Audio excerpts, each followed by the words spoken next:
I will walk to the end with all your wills, no matter the cost.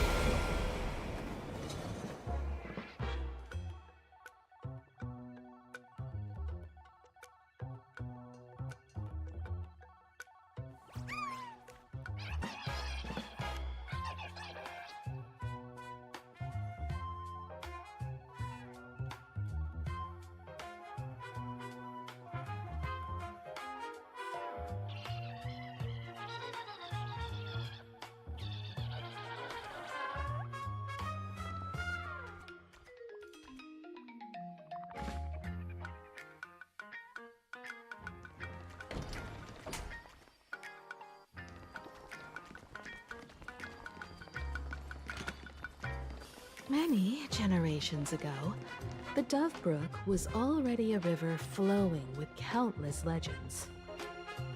It's no surprise the door to the tavern lies hidden among them.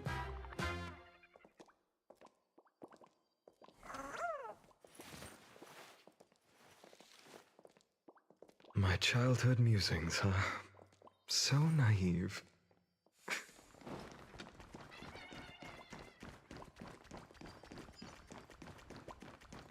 Legend has it that the master painter Graphia once drew water from the Dove Brook to wash her paintbrushes. Many later artists followed suit, hence its other name, the Painter's Stream. A direct defense. A will of metal.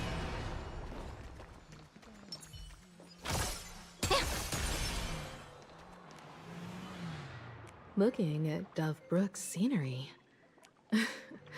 memories from my student days just come flooding back.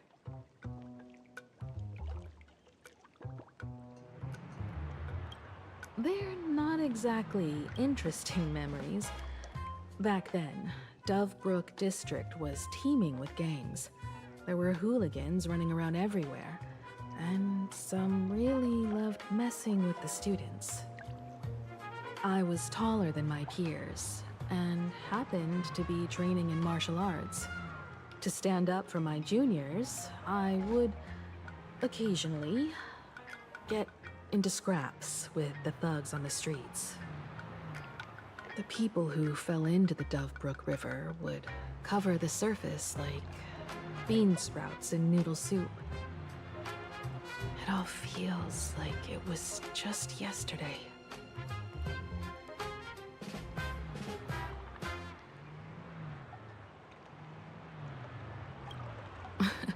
Sometimes the thugs fell in. Other times, I took the plunge myself. Back then, I was a bundle of restless energy. The teachers always said I was like a wind-up toy that never stopped banging its drums and cymbals, stirring up a commotion wherever I went. In the blink of an eye, 15 years have passed. Hard to believe someone as reckless and willful as me became the navigator of the Astral Express. Now's not the time to wax sentimental. We've reached the banks of the Dove Brook. So, where's the tavern entrance hidden?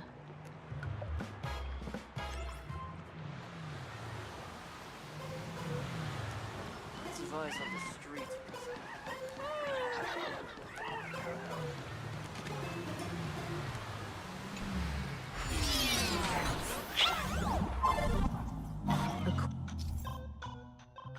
According to the business card, the tavern is near the Sinwish Syndicate headquarters. Let's check the other side of the river.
Folks, have y'all heard the joke about the Dove Brook?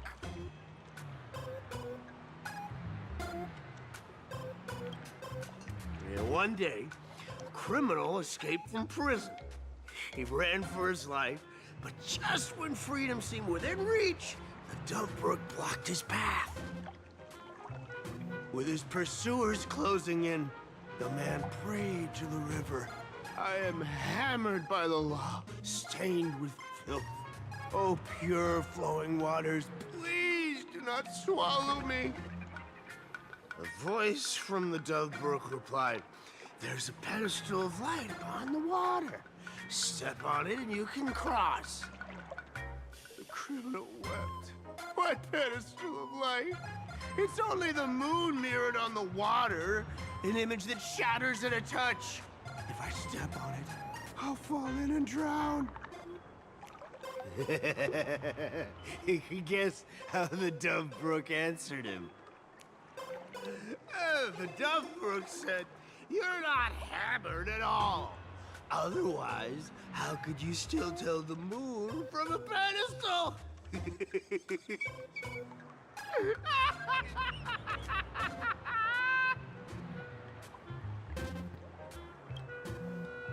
It's fine.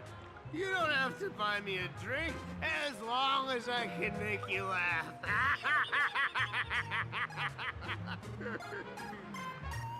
That joke sounds like a hint. Could he be a fool from the tavern?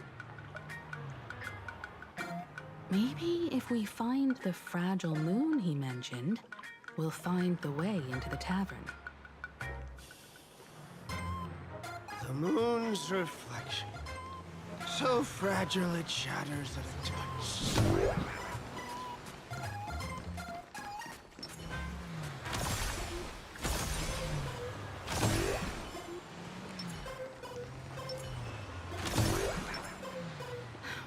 Sparkle's riddle says this. Whether looking up or down, they all see the same phantom moon when gazing at the sky. We've gazed at the sky already, so next...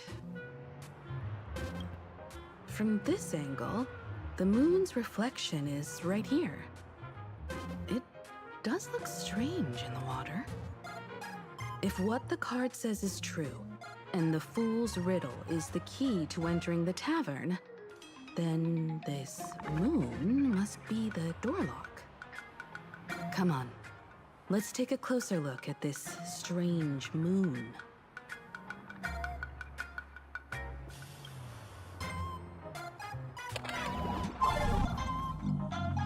Keep going.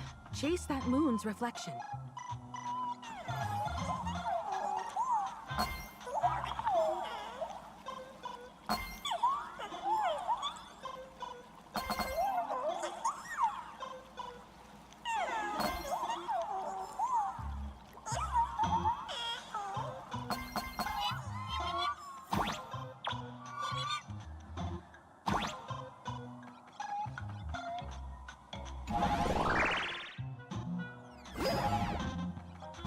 Looks like the fools are guarding the moon's shadow tight. Find the switch and blast through the obstruction. Shatter the moon lock, and we're one step closer to the tavern.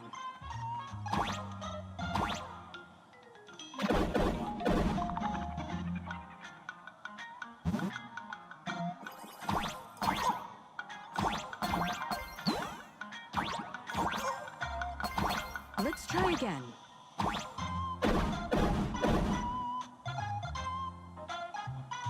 Something's back there. Is that a key?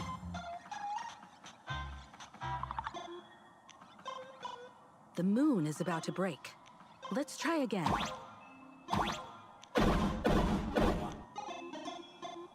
The key has dissolved into the water. The water's surface is about to change. Look, the tavern's shadow has appeared.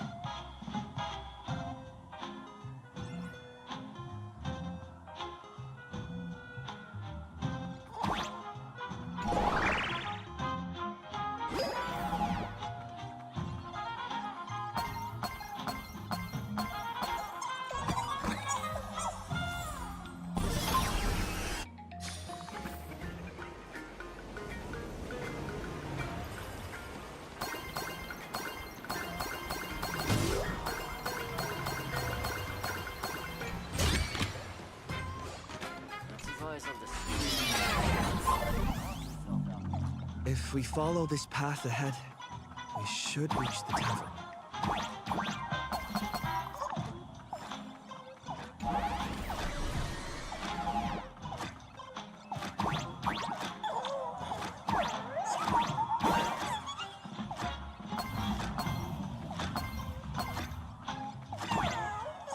Watch out! I almost forgot. You're a full-fledged trailblazer now.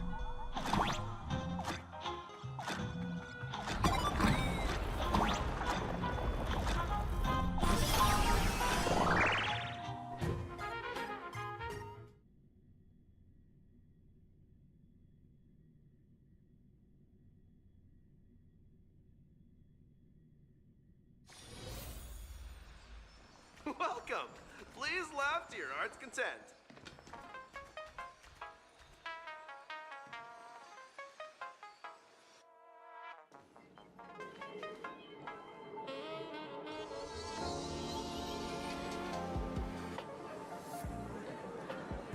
So this is the World's End Tavern. No. Allow me to correct you. If you think this is all there is to the tavern, you're sorely mistaken. Like a single grape on a great bunch, this is just the part where the tavern connects to this world. Sorry, but this looks like a regular lounge. The so-called plain Arcadia isn't really an Arcadia either, but who's complaining? Life goes on, doesn't it? If you're looking for something that's true to its name, take a ride on the Astral Express. Funny thing is, it's literally a train. You know, can't find a single trace of astronautical engineering on it. Wait, you two are navigator of the Astral Express and the raccoon on board, right? I've seen you in the news.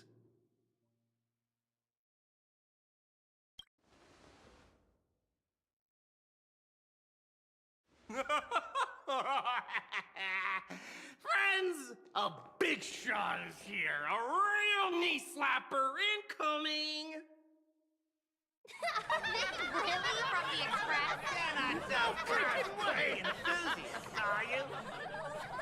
Express folks come to the tavern too? Do they even have the sense of humor?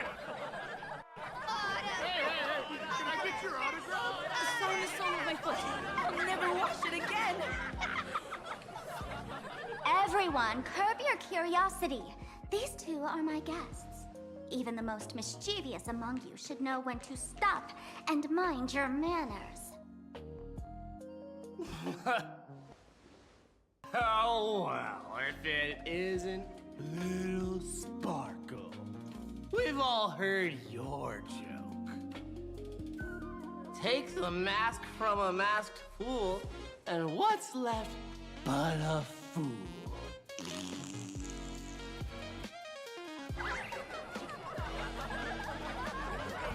Oh my! Wouldn't a masked fool be better off without the fool? An empty mask sounds even better, no?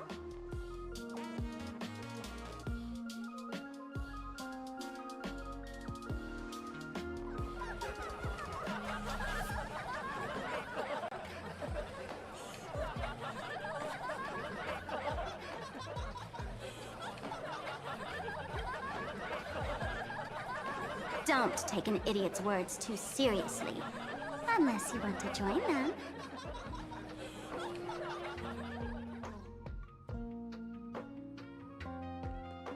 All right.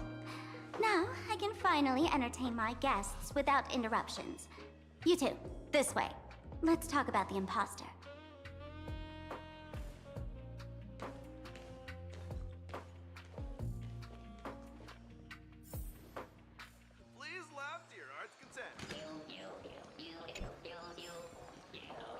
The man's wary gaze sizes up the young person before him for a moment. Your curious gaze circles him. Is that thing by his side a talking monkey? What's that? Kid, I believe you're confusing me with some other primates you've met. Oh, sorry. My mistake. Give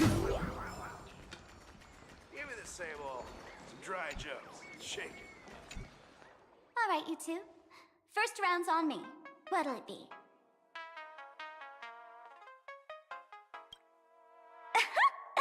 This is a tavern. Even if you don't drink a drop, the fool's jokes and pranks will turn your world upside down until you can't tell the sky from ground. We're not here to drink. Time's ticking. Did you find anything on Sparksy? Don't pull a long face. You'll sour the vintage in the cask. While you were gone, diligent little Sparkle was gathering intel non-stop and didn't waste a single minute. Sparksy. She did come here disguised as me. I called Giovanni. You might not remember him. He's the poor sap who drew the short straw to manage the storage area recently. Old Gio told me that a week ago, I came here and took a few things. Among them was a vial of mimetic virus. A mimetic virus. No wonder she could take over Graphia Academy and distort March and Weld's cognition, making them believe they're a student and teacher.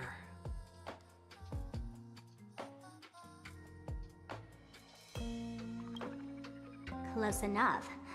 This so-called Sparksicon is a front for spreading a mimetic virus. Knowing that isn't enough. What type of mimetic virus is she spreading? What are the symptoms? We need more on her plans and actions before we can counter it. Thought of that already. So I visited a few friends and learned where the imposter's been haunting. To dig up details, we'll have to get hands-on. Lead the way, then. Let's move. Stay close.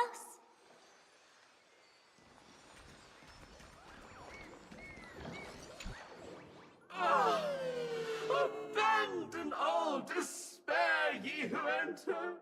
If you want to pass, then amuse me. By the way, hate to ask, you're not aha themselves, are you?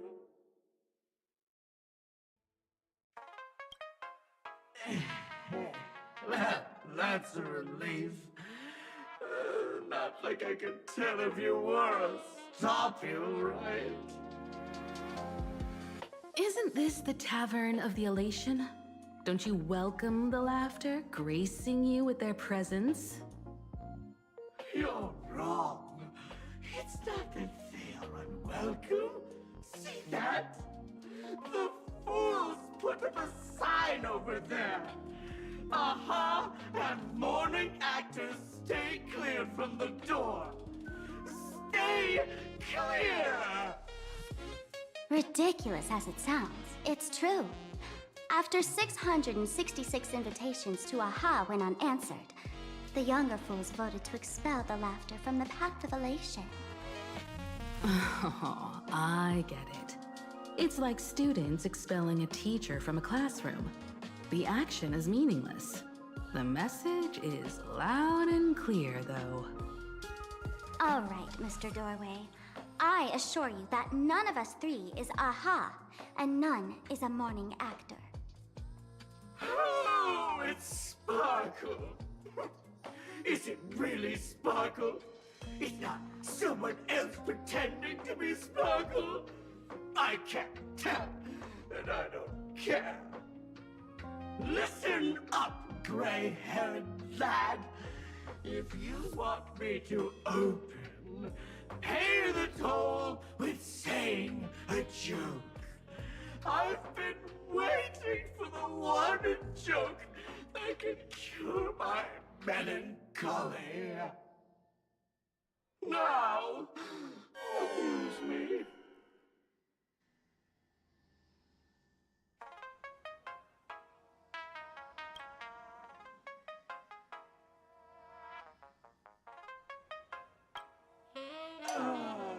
And then?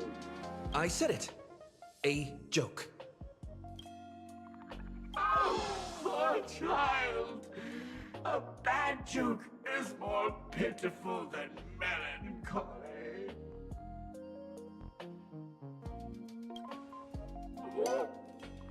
What? Didn't catch it? No joke, Mr. Doorway? Or there's no way I'll tell a joke. Interpret as you like. Machiavelli above. I can't believe I've come to explaining jokes to a door.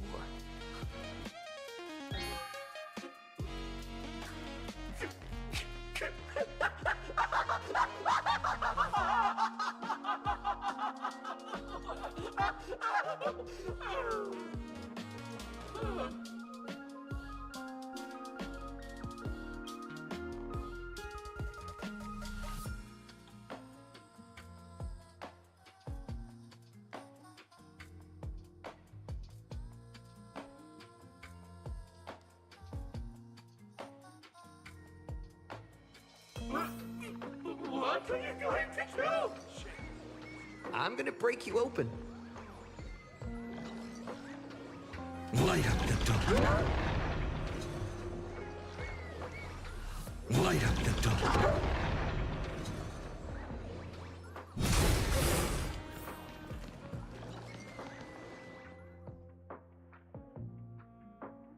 Didn't expect you to have the pull to get me into the tavern. As expected of a detective's assistant. Back when I still had a sense of humor, a fool gave me an invitation. You can thank him for that. You're really going to see the Stellaron Hunter case through? They can only pay you in dirty money, you know. What else can I do? The boys need the money. Credits aren't black or white, they're ones and zeros. All right. I reached out to Costide. He said that one of the 3 people who stole the mask looked familiar. He might have seen them in the news. Based on his description, I spent ages sketching the suspect's portrait. And I suspect it might be Don Hung, the Nameless from the Astral Express. Costide. We owe him another favor. No paying this one back, huh? Speaking of which, Don Hong. That's a Xianzhou name, isn't it? Where have I heard that name before? It sounds so familiar. So, which of these 3 is Don Hong? The one with gray hair? The redhead? Or that black-haired girl who looks like she's ready to stir up trouble at any moment? No, don't tell me yet. Let me guess. I know a bit of the Xianzhou language. The word Don can mean red, so Don Hong is the lady with red hair, right? Your deduction skills never fail to impress. Fine, I'll just give you the answer. None of these 3 is Don Hung. Do you even watch the news? TV, newspapers, the internet, it's all fake news. What do you expect me to look at? Let's get down to business. I couldn't find any trace of Don Hung's actions. It's like someone wiped them clean. So I decided to try a different approach. Keep tabs on the other members of the Express crew. Maybe following their trail will lead to clues about the mask. Nice work, Mr. Wren. They're heading deeper into the tavern. Follow me. I see, gray hair. The tavern not inviting you sooner was their loss. Come on in.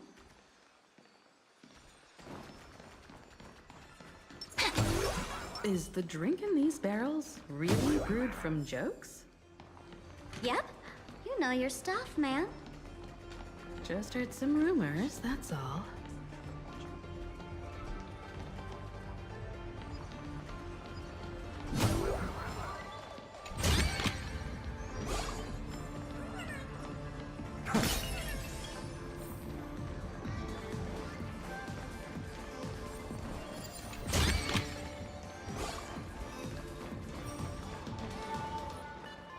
Where's this?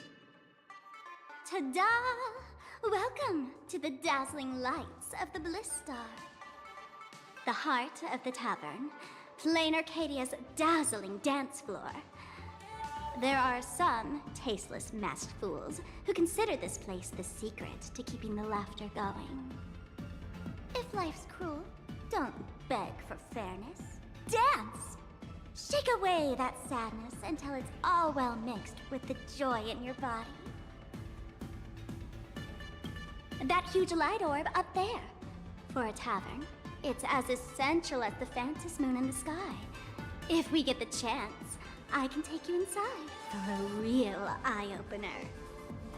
Speaking of which, 2 months ago, some idiot, after downing hundreds of drinks, had the bright idea to knock it down with a super overlord spinning top.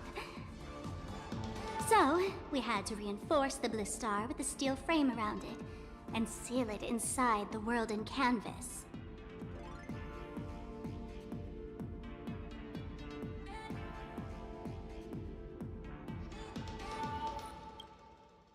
You know how the masked fools are. Spiking drinks with hot sauce and tossing firecrackers down the toilet. Being a drinksmith is a tough gig. No one volunteers. Since Braji vanished, the fools have been drawing lots to take turns as temporary drinksmiths. This fool you're talking about, it wouldn't happen to be Sparksy, would it? If it were, I'd already be tied to that light orb as the scapegoat. Anyway, the next stop is the Golden Confessional. The eyewitness says Sparksy was there. The Golden Confessional? What kind of place is that? A place where you can let go of all your worries. Well, words won't do it justice. Let's go see it for yourself.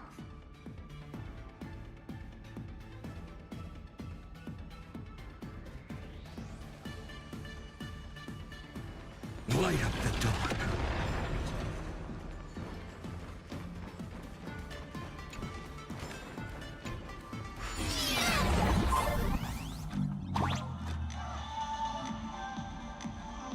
Let me show you how to open a path. Play according to the sheet music, and the path will naturally open up.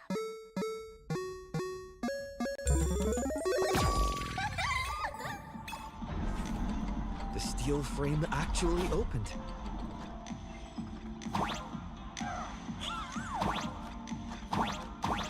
The wristband here actually changed color with the lights. Just another night at the tavern. Fun, right?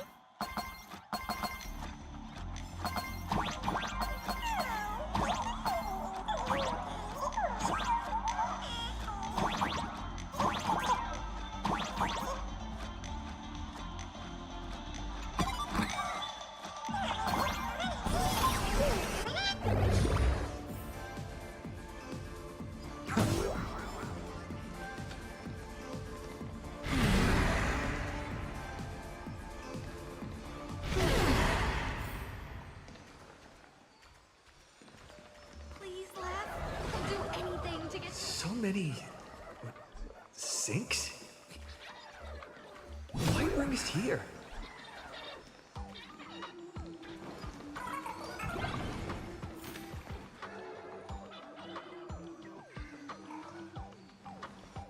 Witnesses say a week ago, I came to the bar, knocked back a few shots of Bomb's first drop, then headed here.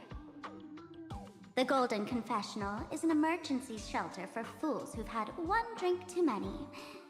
Here, we shed our excess baggage before marching light-footed into the next second.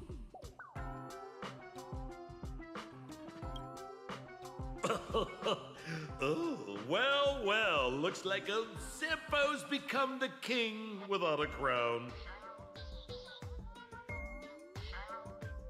Well, if it isn't my old friend. Sparkle said you'd be coming to the tavern. Old Sampo's heart is bursting with joy. And a teensy bit of sorrow. How did Sparkle beat me to inviting my number one buddy to the tavern for a drink?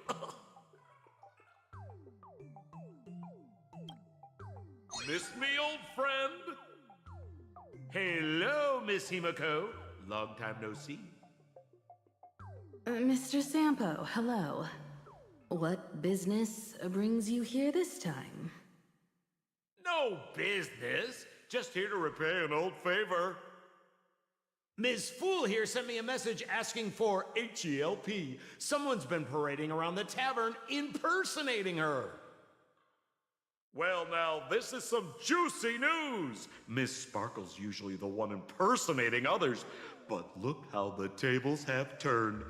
The trickster's getting a taste of her own medicine. Shush, Sampo. I brought you here to repay a favor, not to gossip about me. Oh, I've suffered the embarrassment of losing my mask myself.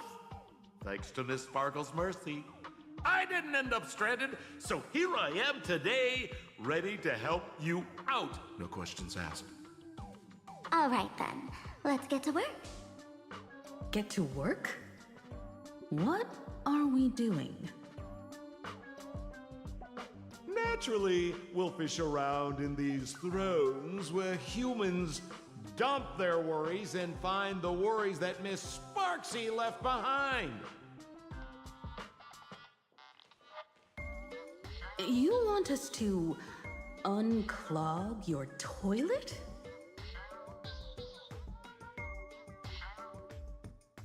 I'm not joking.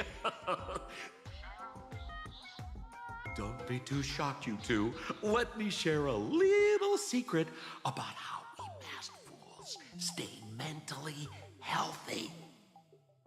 Drink a mood lifter like Bomb's First Drop, and all the harmful memoria in your body, you know, the pain, the worries, gets purged in one go. That's how fools pull pranks and have a blast without a shred of guilt. So, all that memoria has settled under this bathroom, and you want to sift through it to find Sparksy's worries and catch her thoughts before she acts? If luck's on our side, maybe we'll even dig up the secret to beating her. Huh? What's wrong, ma'am? You don't look so hot. I've got no objection to the task, but doing this barehanded, I refuse. Oh, don't worry. When has old Sampo ever come unprepared? Trust me, I won't let you get off that easy. Emotional impact drill. Sorry. Wrong gadget. Oh, this one. Hey, have you heard of a dowsing rod? Well, forget it. I'll spare you the theory. Oh, I tuned the drill bit to resonate with Sparkle's temperament. It'll drill out memoria fountains with similar emotions. But fair warning, use it carefully. It's been a week since Sparksy was here.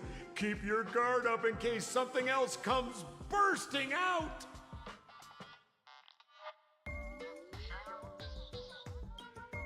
Well, if you ask me, leave it to luck. We don't have time for luck. My radar says that pompous imposter would pick the highest spot to vent. Exactly. The Golden Throne. Give it a try.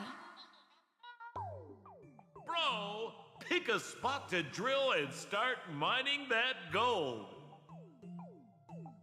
Sampo, does this thing even work? Of course it works. Don't you trust your old pal, Sempo?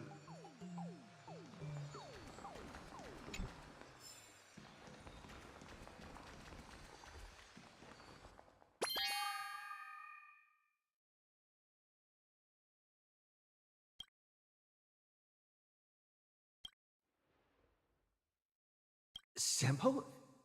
How did you get up there just now? All right! Silly me. Through that pipe on the side.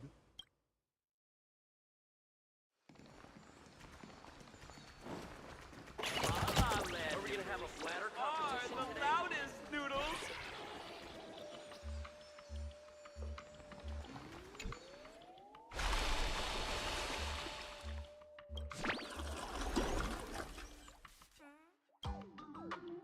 Watch out, bro! Must be some weird thing a fool dumped into the sewers, huh?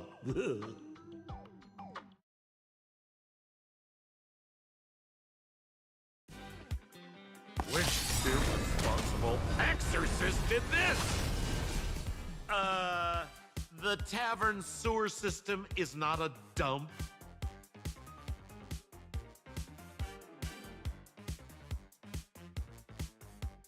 To the defeated, oblivion. Your downfall is absolute.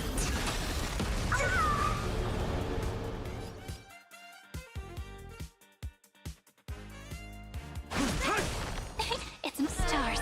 Shine for the heroes. Press the attack.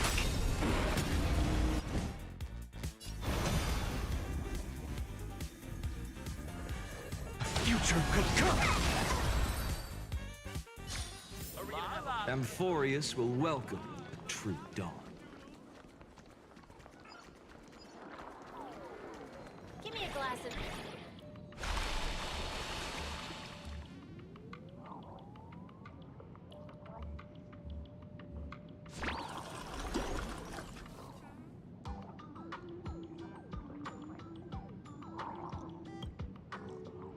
What? That doesn't seem like something she'd be worried about. After going through all this trouble to sneak in, thought I'd go down in a blaze of glory if I got caught. What the heck is going on with this place? Have the masked fools really fallen this far?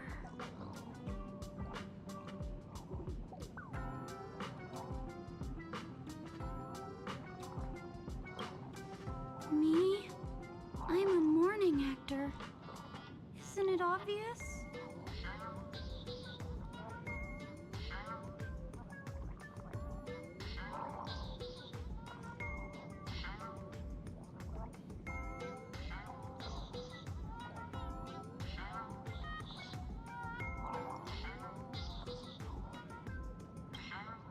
Can't you tell? I'm very sad right now. Let me tell you about my tragic mission. After the tavern issued a ban on mourning actors, I painstakingly snuck in here to reveal to them the truth that destiny is eternally sorrowful. I failed. I smashed every obstacle during the infiltration, only for the outcome to smash me. Yesterday, I went on stage at the bar and revealed my true identity to everyone and told them a tragic tale, bracing myself for their harshest punishment and farthest exile. But these fools kept whistling from below, and some bought me several rounds. Someone even came up on stage to hug me, praising me as the unprecedented masked fool. This is utterly humiliating. Last of today's bad taste joke.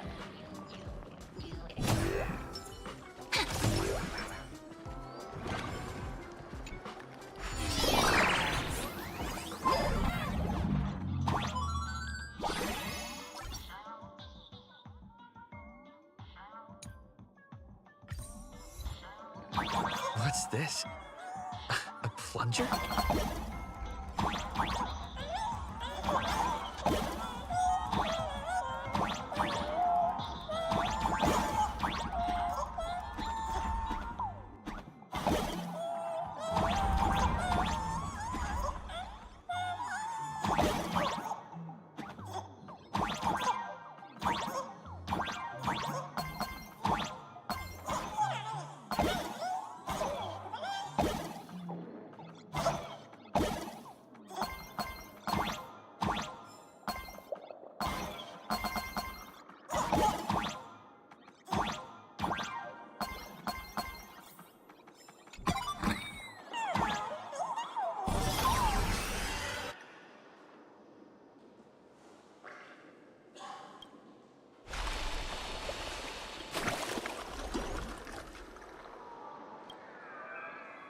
See? What did I tell you? The imposter's worries have appeared.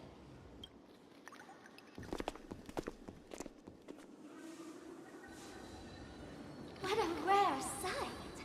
Sparksicle used to always connect with everyone online. But now, for the first time, she's meeting her fans through the sewer network.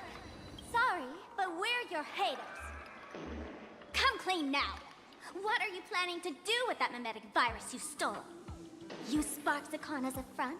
To turn everyone into mindless zombies? Or dancing monkeys? How could I ever harm my dearest, most beloved fans? You took an entire school of teachers and students hostage and turned them into your puppets to help you enter the Phantasmoon games. You're going to argue that you did it all for them? Of course I did. From the very first day I was created, I've been doing exactly what my creator asked of me. Listening to every fan's questions, empathizing with their pain and troubles. They feel insecure about being ordinary, cry when ignored by those they like, and strive to stand out because they desperately want others' approval. Sparksy hears every wish, and she answers. During these Phantasmoon games, I'll grant their wishes through the ceremony of the Master of Elation.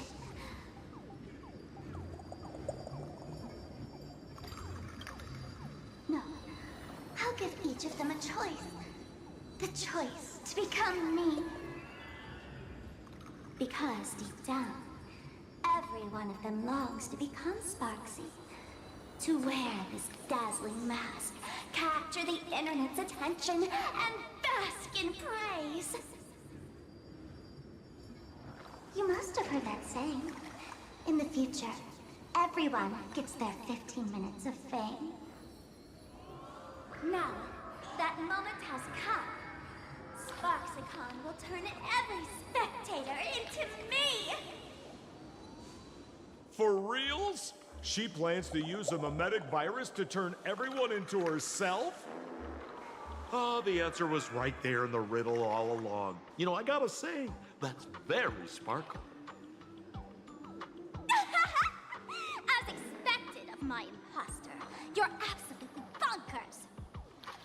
Sis, is now the time to be tooting your own horn, just thinking about being turned into a copy of you? I can't even force a smile. Oh? And who gets to define elation? The laughter, the fools, the IPC, or every me seeking joy on the Arcadian internet? Contrary to popular belief, the masters of the Phantasmoon games were never us, the supplicants, but the spectators watching us. Sadly, the Inner Astral Peace Network showed people other worlds in the cosmos. Once horizons widen, expectations climb.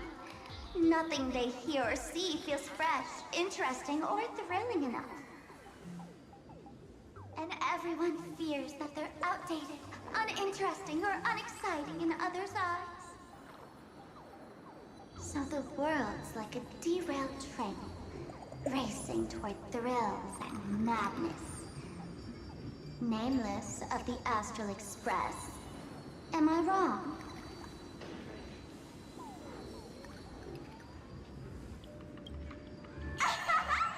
Bingo! You got it. I'm a part of her. Wherever there's a screen, wherever my audience is, my eyes and ears will be there too.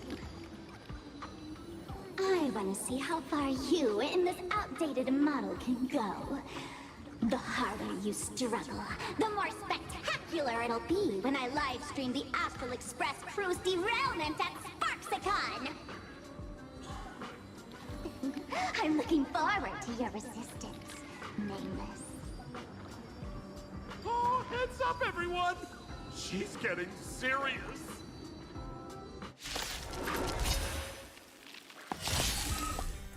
Oh man, the other day I ran into this fan. They insisted on showing me some gallows humor, jokes we found online, saying they were absolutely hilarious. But all he did was show me a video of someone being killed by the Antimatter Legion, then burst out laughing. Come, let's all enjoy this gallows humor together! Do not let this moment. Mountains move. Rocket, rise! Stars, shine for the heroes. Dragons soaring above the lands. This is permanent! Red, step onto the board. Memories waiting to be woken up by a shooting star. Remember me with love. May woe-faring ignite the dawn. Don't blink. May law walk into the stars. Rewrite destruction with me!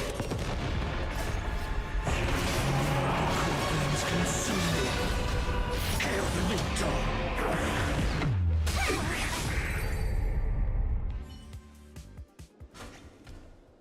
Listen, Sparkle. You only asked me to do your dirty work, but you never said anything about being your thug. You owe me compensation for emotional damage. Everyone's going to become me soon. Sample, crawl out of your money pit for a moment, will you? To think, plain Arcadia's elation would end up like this. Back when I still lived in this place, the internet was just for sharing information. Live streaming and virtual idols, we'd never even heard of them.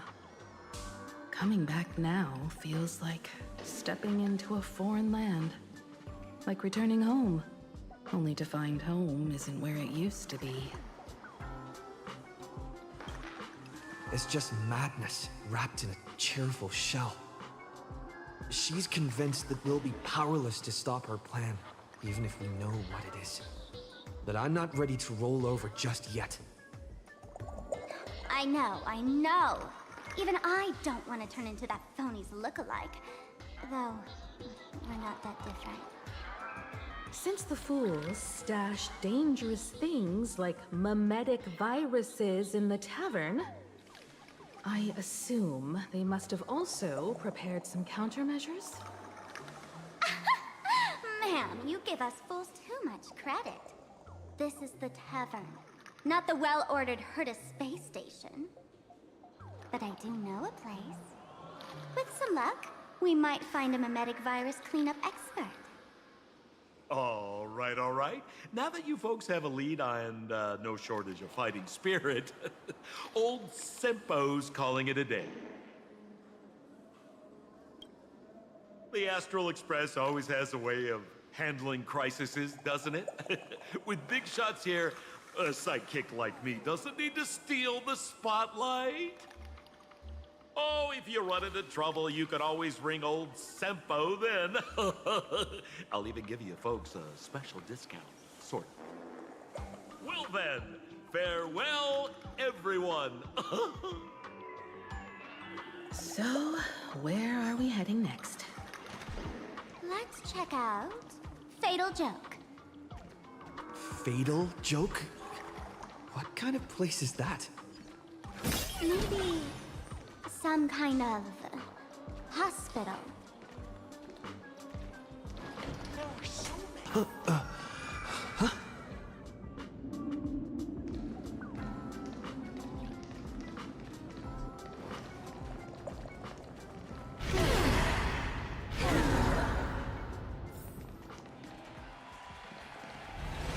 This place feels more like a maze than a tavern. Well, it is a space-time maze, after all.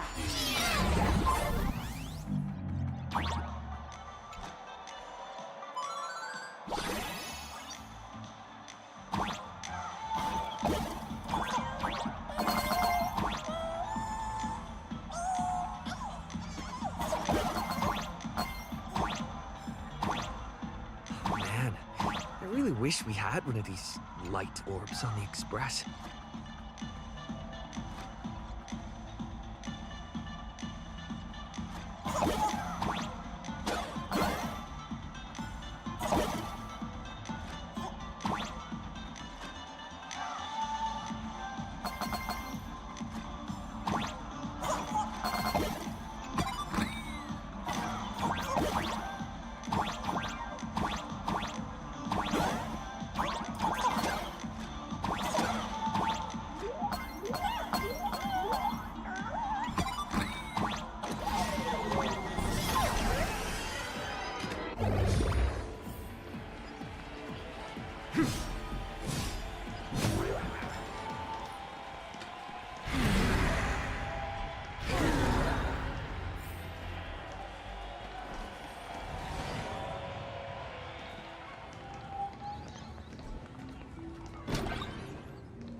Attention patient.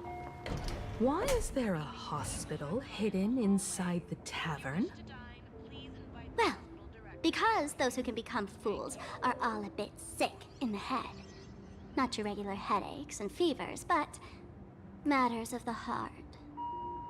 Every time someone goes bonkers and stirs up trouble in the tavern, like scattering nosewalker parasite ticks in every corner, or spiking the beer barrels with truth serum that makes people spew insults.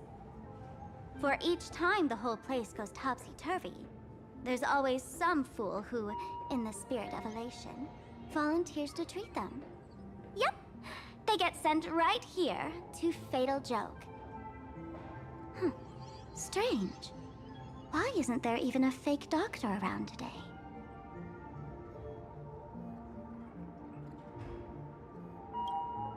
Even if some fool claims to have a legit medical license, you wouldn't dare trust them, would you?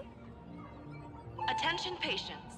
Please refrain from eating beef hot pot in the hallway. If you wish to dine, please invite the hospital director to join you. Thank you. Would Dr. Hartman from Plastic Surgery please report to the director's office immediately? This hospital doesn't even have a plastic surgery department. Who on earth are you? Dr. Zhongshan from Mental Health Care, please report to exam room 1. We're 1 player short for cards. Thank you. Is this a theater or a hospital? Alert. Patient detected ahead. Patient detected ahead. Please line up in an orderly fashion for registration and wait for the doctor to begin consultations. Patient number 01, Akavilli. Is there a Mr. Akavilli? Mr. Akavilli, diagnosed with Stellaron symptoms per the records. Are you present? Please proceed to exam room 1. They called you by name, Mr. Akavilli? You might as well go take a look. A will. A direct offensive?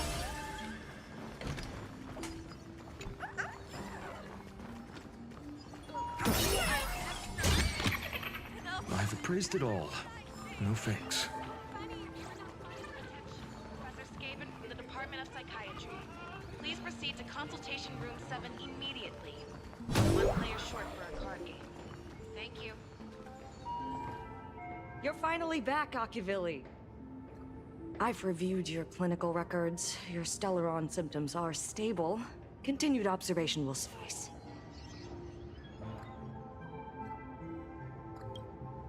I'm your presiding physician. Good news for you. You don't need to rush into treatment just yet. Though, I can't say the same for Miss Sparkle over there. Patient number 02, Miss Sparkle, please come in. Hello there, Miss Sparkle. You're one of the few who didn't mistake me for that imposter, Doctor. But, just a reminder, yours truly isn't sick. I'm perfectly healthy.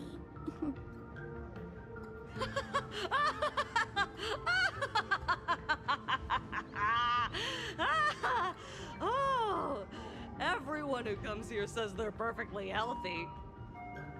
I've seen so many patients, and you're among the most severe. I could already make an initial diagnosis at first glance.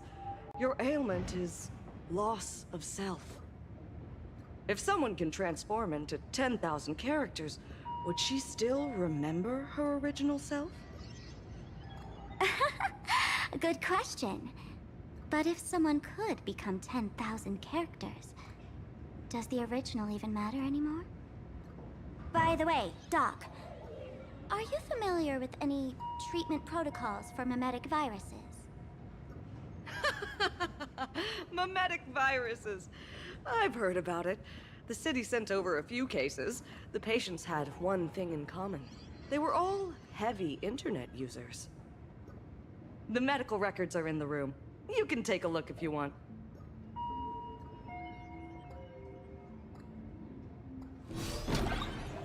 Is this Duomension City?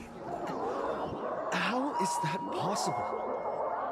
The tavern's spatial structure is bizarre to begin with. It's not that strange to see Duomension City here.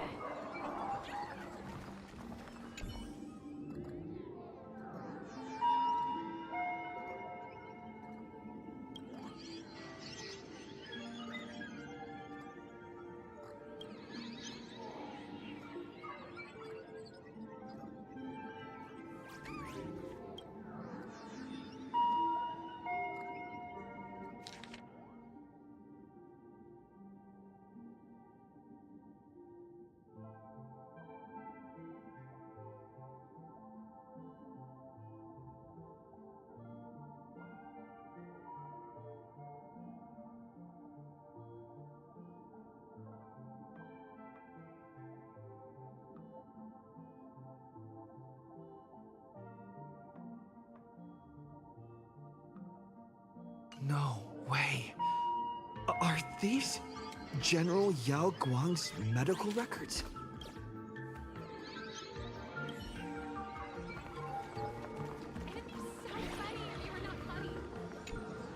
The medical records are on the bookshelf. First pile on the left.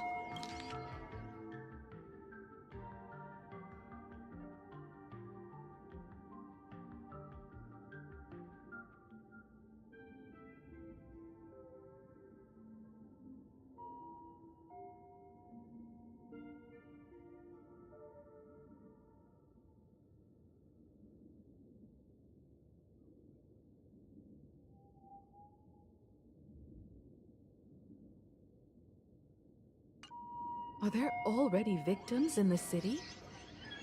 To eliminate the mimetic virus, helping Patient Zero face reality is a crucial phase of the treatment. Huh? What's happening? You've never been to Fatal Joke before? That's not surprising. I don't spend much time at the tavern. And to reiterate, I'm perfectly healthy. I love patients who deny their illness. I'll personally shatter their self-confidence. Miss Sparkle, I'm going to write up a detailed diagnosis report for you. In the meantime, why don't you chat with your fellow patients who share your affliction? Gray hair, let's go. I don't want to waste any more time with this quack. Miss Sparkle, please wait in this room until the consultation is complete.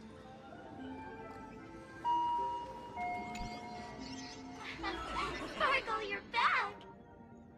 You seem happy. Yeah, I'm keeping my spirits high, just like she asked. Sparkle, Sparkle! You're the one who told me that a smiling mask will never have bad luck, aren't you? This world doesn't want to see too much sadness, cruelty, rage, or pain. You told me that I just need to smile, no matter what. I did everything you asked. But why did you abandon me? Right now, I just want to scream, to cry, to shout. I just want to devour you all. Just how many masks have you thrown away? Don't worry about it. Everyone sheds just as many versions of themselves in a lifetime.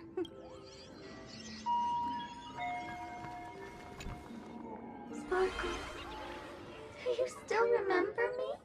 More people got my name right today than in the past week. I'm so touched. I am your original mask. The Sparkle Roll mask.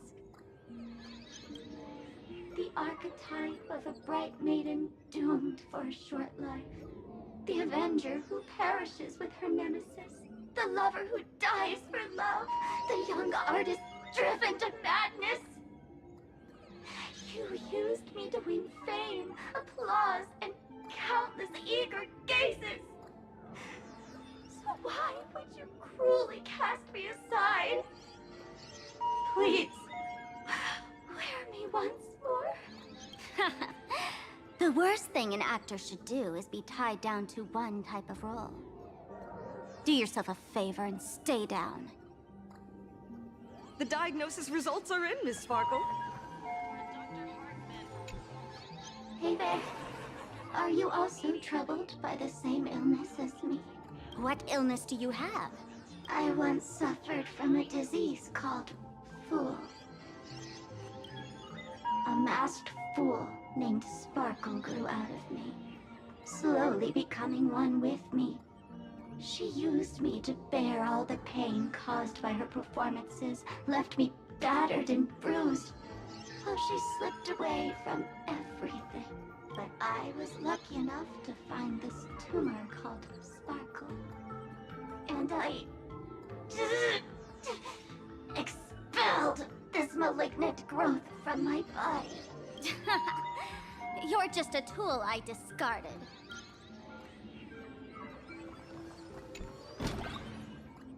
Miss Sparkle, I have your results. Your main components are madness, humor, and a theatrical personality. Unfortunately, the proportions are badly imbalanced. You're beyond saving. But the silver lining is your mask has fallen off. She's free at last. And that's where everyone's misfortune began. None of the masks I've cast off ever had such strong opinions or such a temper.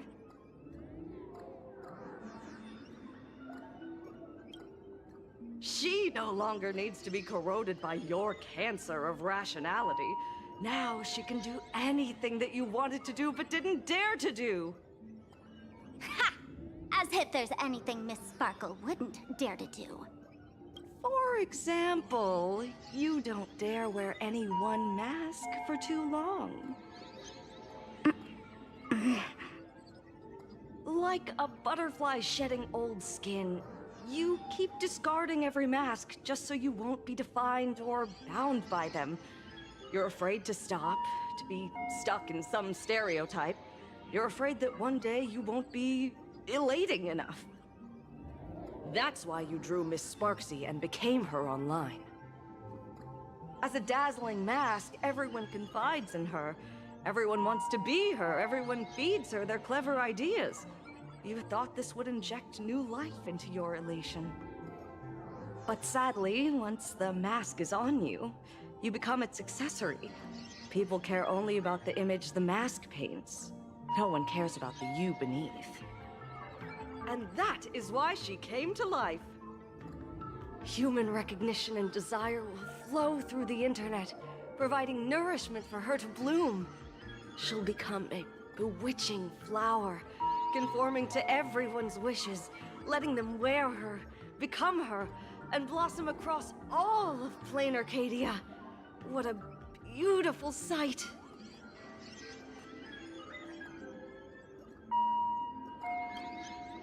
Stop? You mean treat? Yes? Cremate Sparkle. That's the best treatment I can prescribe. And here I thought you had something clever. After all, there's only one radical cure for all suffering. Make oneself disappear, right? Miss Sparkle, don't think I'm joking around with you. I only misbehave outside the tavern. But here, I am a doctor, without quotation marks. My treatment is real and effective. Generally, when a fool vanishes, their mask loses its power and becomes a dead thing. You're two sides of the same coin, after all. But as for Sparksy, I can't say for sure. During SparksyCon, she'll be worn by millions of ordinary people in plain Arcadia, feeding her with sustenance and strength. Your window of opportunity is therefore fleeting. Go on, lie down on that bed and say goodbye to your friends. Press that button and the nurse will come wheel you away. There's a door in the tavern that absolutely positively leads to a still-burning star in Siduni Rama. The nurse will send you there, and that'll be the end of it. And if I say no? Then I'll have to be impolite.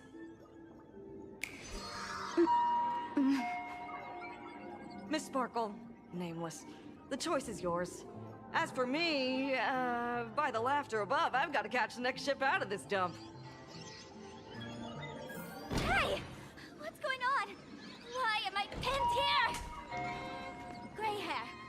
Ma'am, navigator. A little help?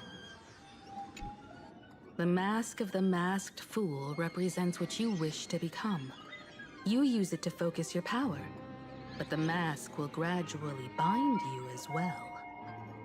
That's why you've been avoiding Sparksy all this time. She didn't just steal a vial of mimetic virus. She stole your strength.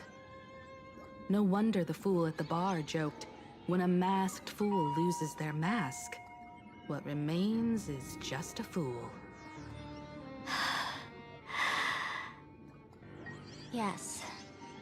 Every fool has at least one such mask.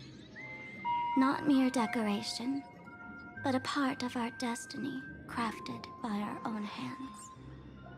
It might be a mourning actor mask you took a liking to and stole from them.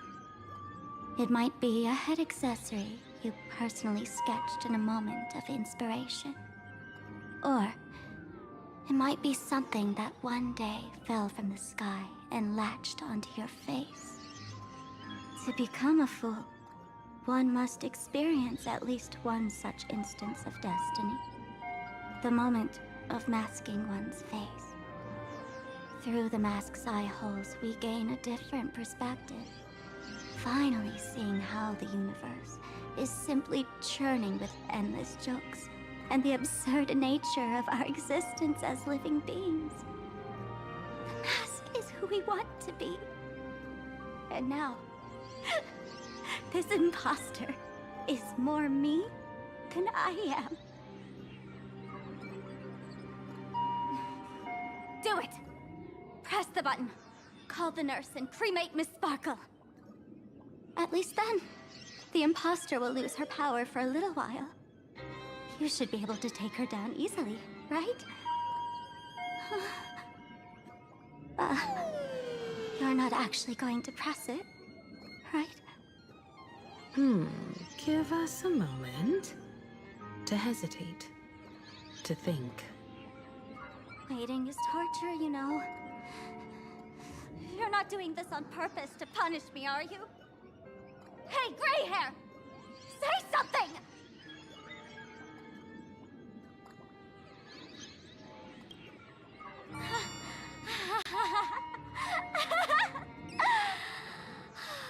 I knew it. Gray hair. You're still that same warm-hearted gray hair I know. Psst. Let me tell you something. While no one was looking, I already popped the battery out of the button. This was a test, and you passed. Since the fool made her choice, she must have a plan to reclaim the mask, right? If you dare say no, I'll press this button and let the orbital cannon cremate you for real. Your sticky little fingers aren't fast enough to steal this battery, are they? There's a way. There's always a way. Miss Sparkle will definitely take responsibility and work together with everyone to stop Sparksicon. What's with this applause? Have we been watched the whole time? Bravo!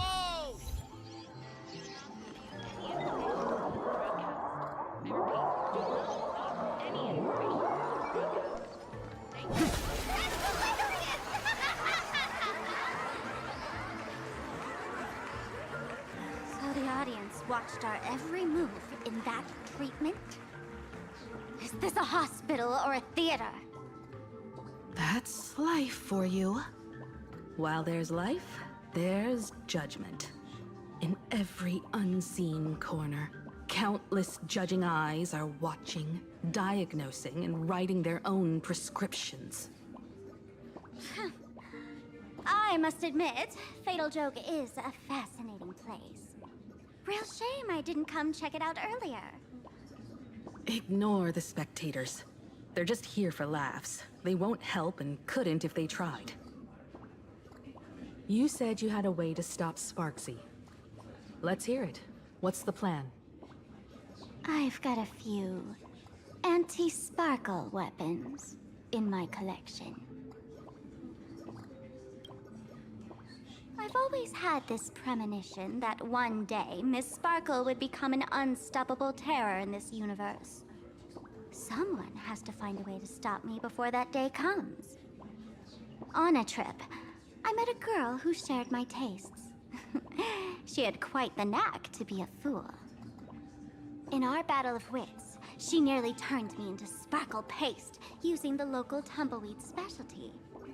She also had a massive mech with beam cannons up the wazoo, ready to blast away any time. I quietly replicated those powerful goodies from my travels. With these anti-sparkle weapons, that imposter won't know what hit her. I gotta say, I'm quite the visionary. You two, let's head to the storage area next. I've already contacted Giovanni. He's doing an inventory check of the lost items there.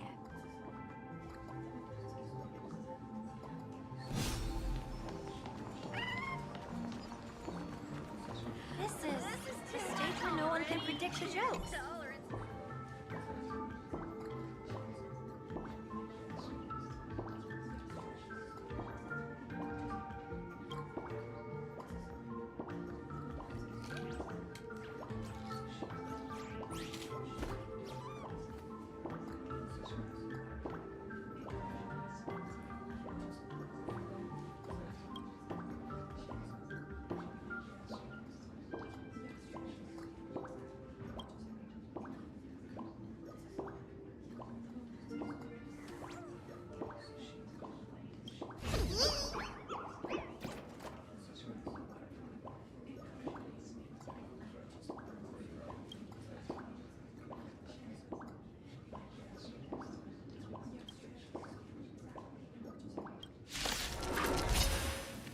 Earth shatters, heaven trembles! Step onto the board. My mountains move, bracket rise! Flowers, bloom for tomorrow. To the defeat, your downfall is absolute. Dragons soaring above the lands! This is permanent!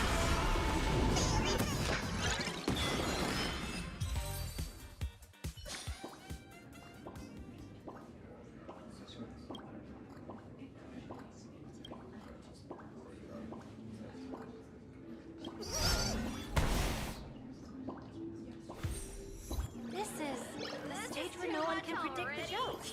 Tolerance for jokes is way to see this and not laugh.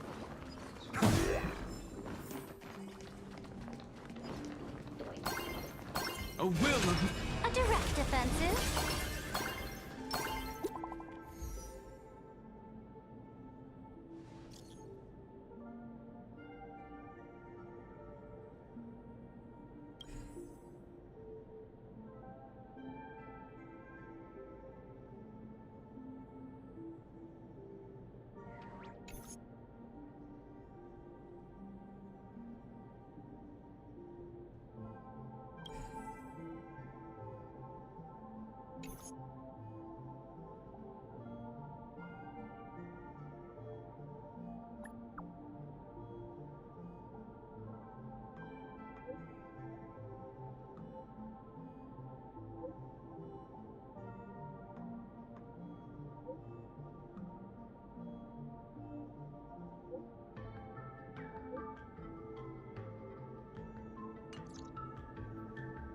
Intel from the school?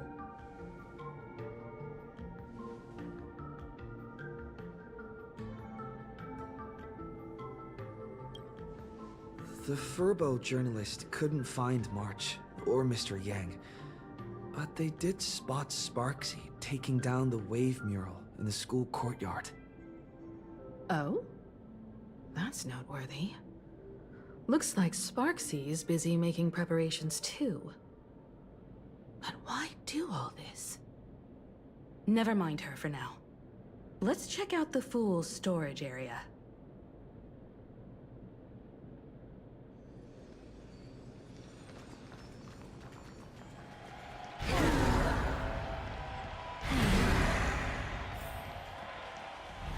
This tavern is huge.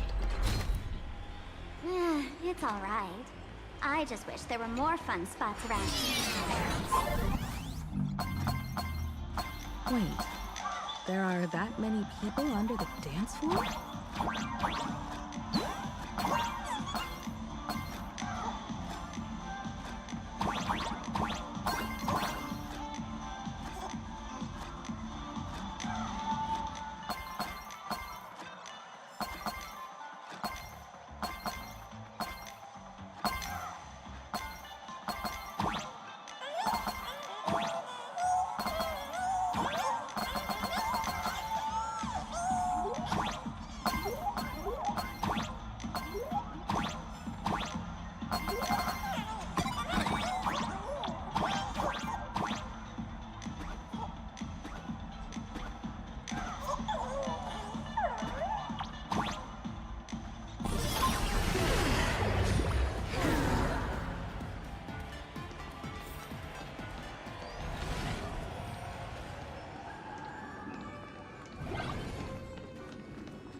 I can cough in 9 different languages.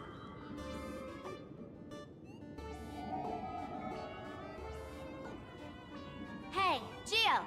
What are you doing up there? Working my tail off for you, tallying the losses. Wait, who'd you bring with you?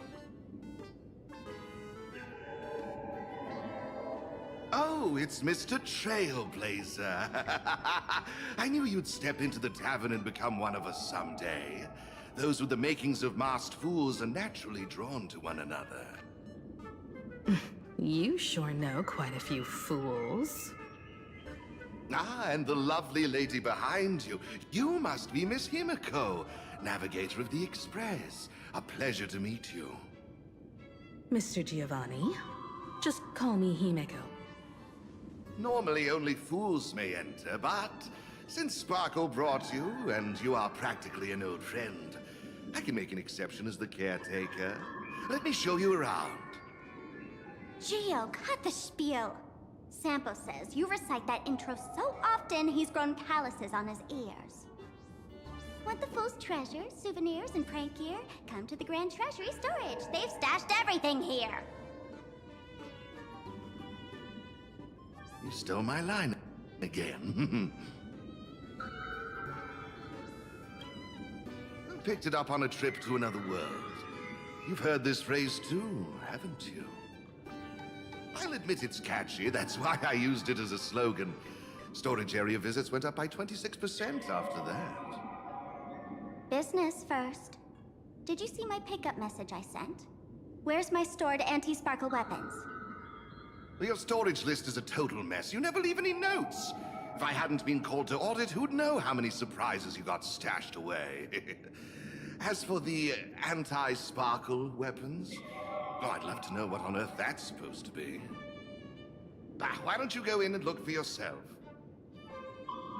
As requested, I've linked the vault entrance to your collection room. Gio, did the imposter leave this behind? How should I know? I've been doing inventory all this time. I only just now noticed something. Huh? What's this? Whoa. That's one massive stellar jade. Let's go in and take a look.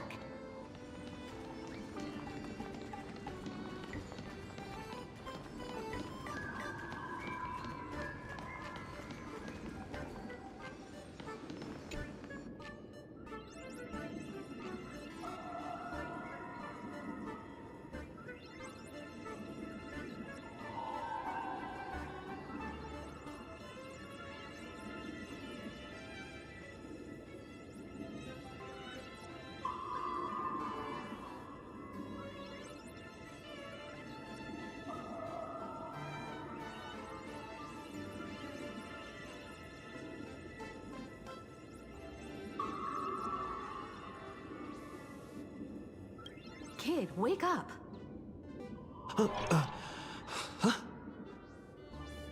This rock is dangerous. Dangerous? I'll smash it with one swing. You got it. Smash every last one and bring them all back. Light up the dark.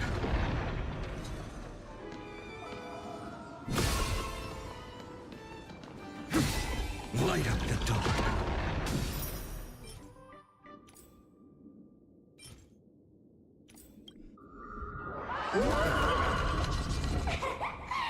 Stellar Jade is the perfect bait for catching the nameless. How generous of you.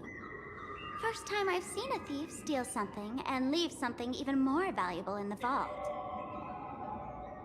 Isn't this exactly the type of phantom thief flair we masked fools adore? Remove a carefully curated piece and leave a gift in place to soothe the owner. A jumbo-sized stellar jade is surely worth a jar of mimetic virus and a few anti-sparkle weapons, wouldn't you say?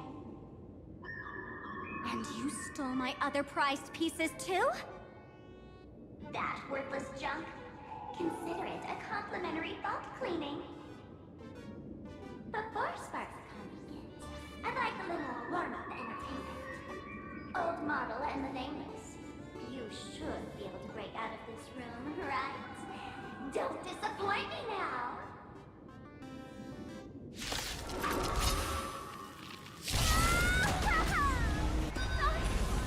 Game over! My anti-sparkle weapon has turned into a failed science project! A bloody fight. Memories waiting to be woken up by a shooting star. Remember me with love. May world-bearing ignite the dawn. Don't blink. May law walk into the stars. Rewrite destruction with me! Corpulence consume me. Hail the new dawn. Gio! The security here is an absolute mess! You're in no position to talk. Even the drinksmith here is a temp. Count yourself lucky I'm kind enough to help tally your storage. She didn't just steal my power and my collection! She completely destroyed Miss Sparkle's reputation! This is the worst day ever! A correction, Miss Sparkle's worst day so far. Wanna make fun of me? Go ahead. Don't get me wrong. I also don't think gear tumbleweeds and giant mechs would work on someone spreading mimetic viruses. I thought of a way just now that might suppress the mimetic contagion at Graphia Academy. You can fight fire with fire, but a mimetic virus can be scoured away with water. What do you mean? Our informant at the school reports Sparksy is removing the central mural there. The imaginated mural, World Breaker Waves, is said to be a work left behind by Graphia herself. Legend says the wave comes from the Dove Brook river water she used to wash off her painting mistakes. The artists say it is blessed. That's why they kept it in the school. I couldn't understand why Sparksy went to such lengths to tear it down. Now I do. Painting mistakes are redundant information that stain a painting. A mimetic virus is redundant information that stains the mind. If someone knew how to harness this Dovebrook wave to wash over the school, they could cleanse the infection she spread. That's why Sparksy wanted to hide the mural. Exactly. As a Graphia Academy alumna, I know a bit of traditional painting. Right now, our most directly effective plan is to break into the school, regain control of the mural, and use it to suppress Sparksy's movements. Let's go. I'll make this imposter pay 100-fold. Looks like our paths must part in haste. I wish you all fair winds on your journey ahead. Oh, if any of you feel uncertain about what's next, here's a small suggestion. Take a detour inside the Blistar Light Orb. For us masked fools, that light orb holds the same significance as the Phantos Moon hanging above. Deep within the orb, everyone can find the divine revelations of the elation.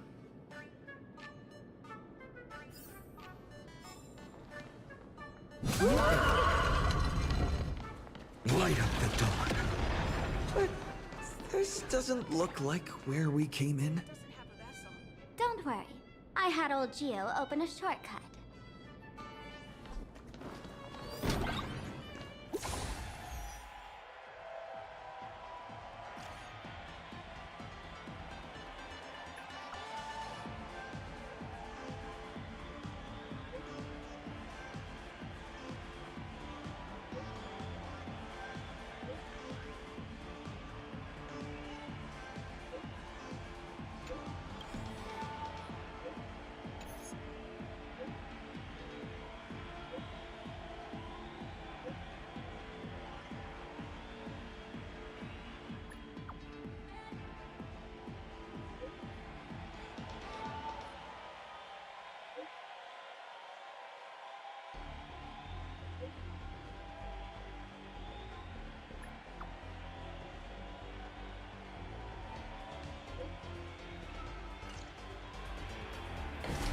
Oh, darn it. They found something else at the school? We need to pick up the pace.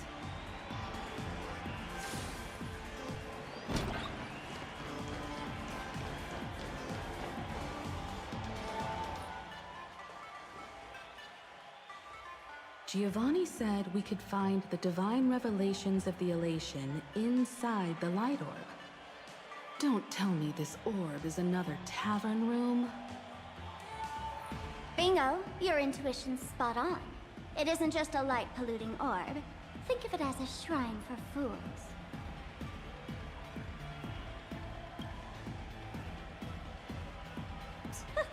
Worship sounds a bit too serious, no? Most masked fools treat the laughter like an invisible, mischievous drinking buddy.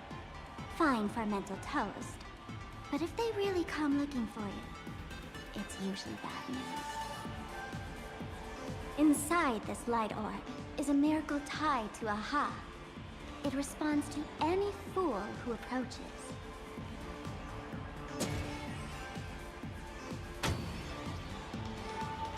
Let me show you something mind-blowing. Here we go. Open sesame!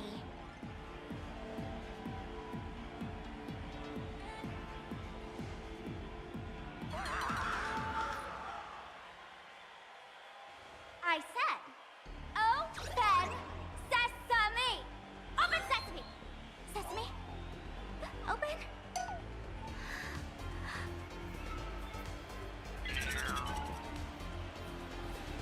Hooray! So in their eyes, I don't even count as a masked fool anymore!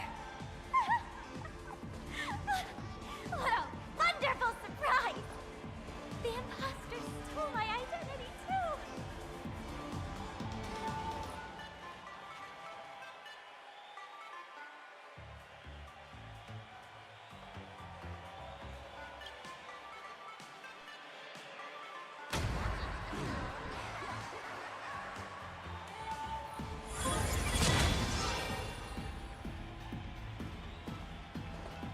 The good news is, at least one of us is still a masked fool.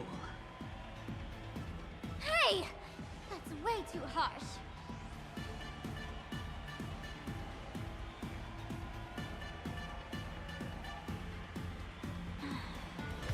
I hate to admit it.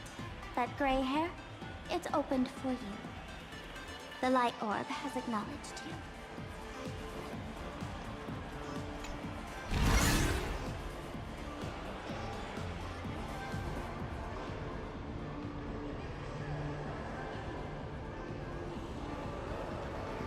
So, this is the miracle you meant? Yes. Among the masked fools, a myth is told. When the Master of Elation climbed the highest boughs of the Tree of Existence, they glimpsed the cold, abhorrent void. The stars turned like machinery, and all meaning yielded to nihility. They gazed further, until they witnessed a newborn fall and cry as if wronged beyond measure. Then they burst out laughing. That crystalline laughter tore through the cold, dead universe, echoing through the realms to this day. Many think the laughter that tore apart the cosmos is just a metaphor. But sadly, it's real. The tavern folks call this thing the echo of primordial laughter. It tore open a spatial rift. They say other tavern branches have this too, in multiple locations. No one knows how many there are, or what their existence means. When we shout into it, there's no echo. Toss in trash, and it merrily swallows it up. No one knows if this thing will keep widening and swallow the tavern whole. Either way, it just sits there, right over there, motionless, grinning at us forever. Just stick your hand in there. It's said, at a turning point of destiny, a fool need only reach into the rift and grasp something. The tavern folks call it the Laughter's Gift. No one knows what this thing will bring to those who seek it, fortune or otherwise. But one thing's for sure. Your destiny's bound to get much more chaotic. Hey, gray hair. Wanna give it a try?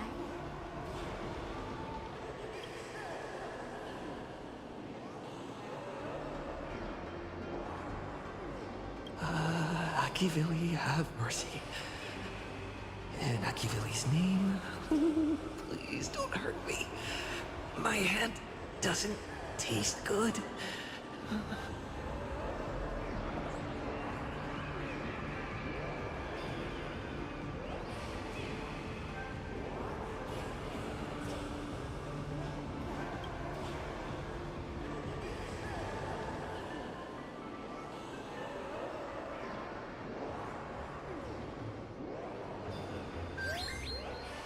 Is this? Huh? What's this?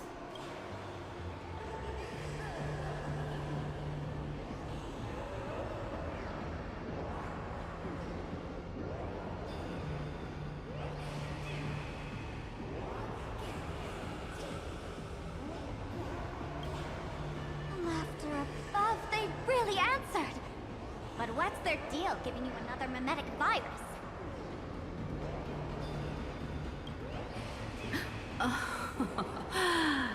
Now I get it. Audiences infected with the Sparksy virus naturally won't be able to resist Sparksy. We'd end up like that soon after breaking into the school. But if we're already infected with another mimetic virus, well, that changes things. And this banana serves exactly that purpose. To buy us some time to resist. The elation really has a twisted sense of humor, huh? All right, let's move.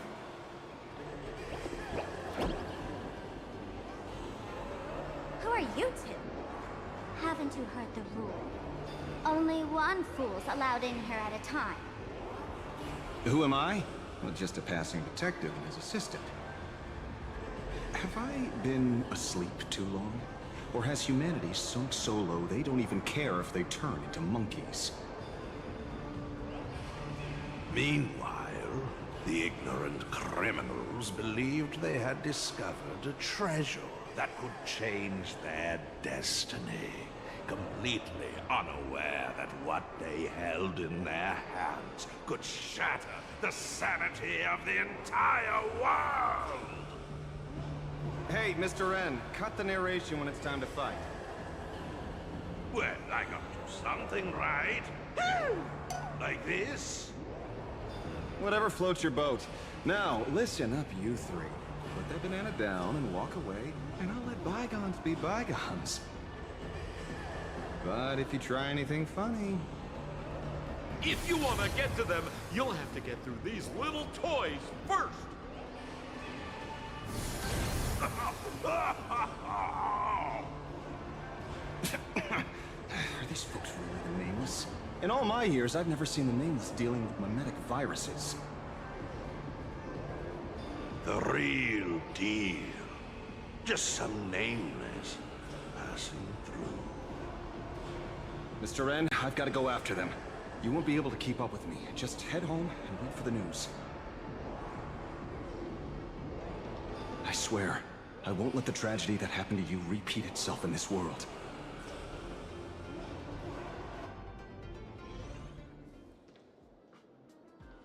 Oh, over here! This way! Run faster! You don't want to get caught by that guy back there, do you? Yo, bro! Just how many troublemakers did you people manage to tick off when you landed? I swear, Miss Sparkle definitely hasn't gotten involved with someone like that. Thank you, Mr. Sampo. Now that we're all set, it's time to head to Graphia Academy for the rescue mission. Mr. Sampo, do you know which door in the tavern can get us back to the city the quickest?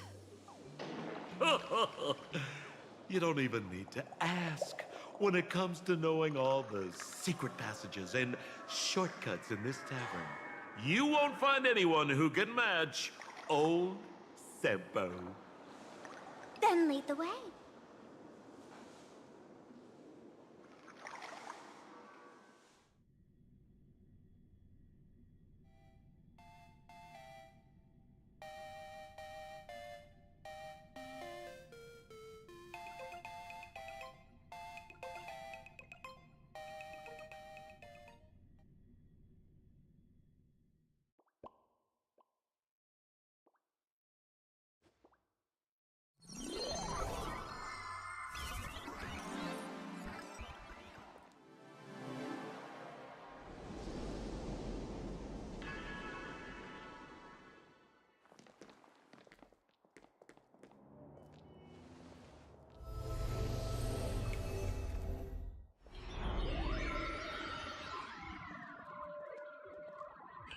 Your thoughts tell me that you still have doubts about me. Did you ask to meet here so I could clear up some of your doubts? Greetings, Lady Yao Guang. Being able to hear others' thoughts anytime. This tuning ability sure comes in handy. Compared to the seer strategist's ability to come and go as she pleases, this is nothing but a parlor trick.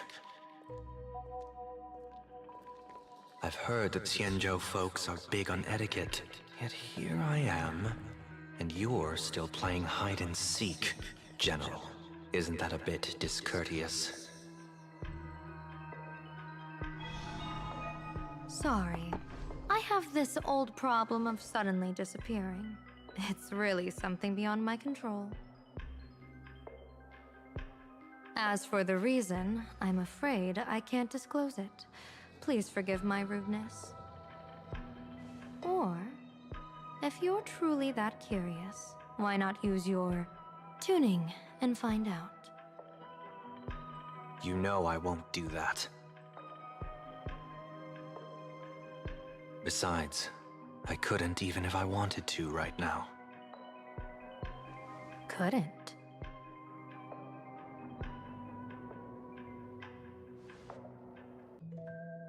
At this moment, the crowd's thoughts are crashing over me like a tidal wave.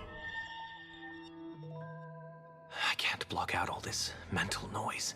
Just keeping my own thoughts from getting tangled up in everyone else's is hard enough. I see. So that's why. When you were speaking with Miss Himiko earlier, I accidentally intruded on your private conversation. My tuning is spiraling out of control. This mask is distorting my abilities. I see it differently. The loss of control is temporary. That mask is amplifying your power. How is this possible? This tuning power is bestowed by the Harmony. How could the Elation meddle with their authority?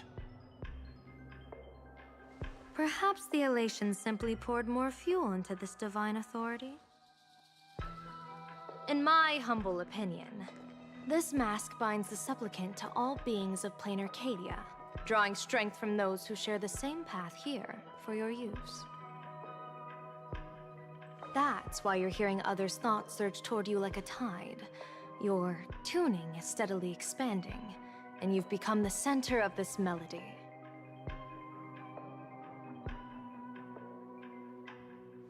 You sure gave me quite the gift, General. But why would such a precious gift be placed on my face? I need an honest answer. You want to know the reason? Didn't I explain it already? Your reasons about me make sense, but what I really want is your answer about yourself. General of the Yuchue, who sees into the future. Why not wear the mask yourself and personally step into the fray with its power?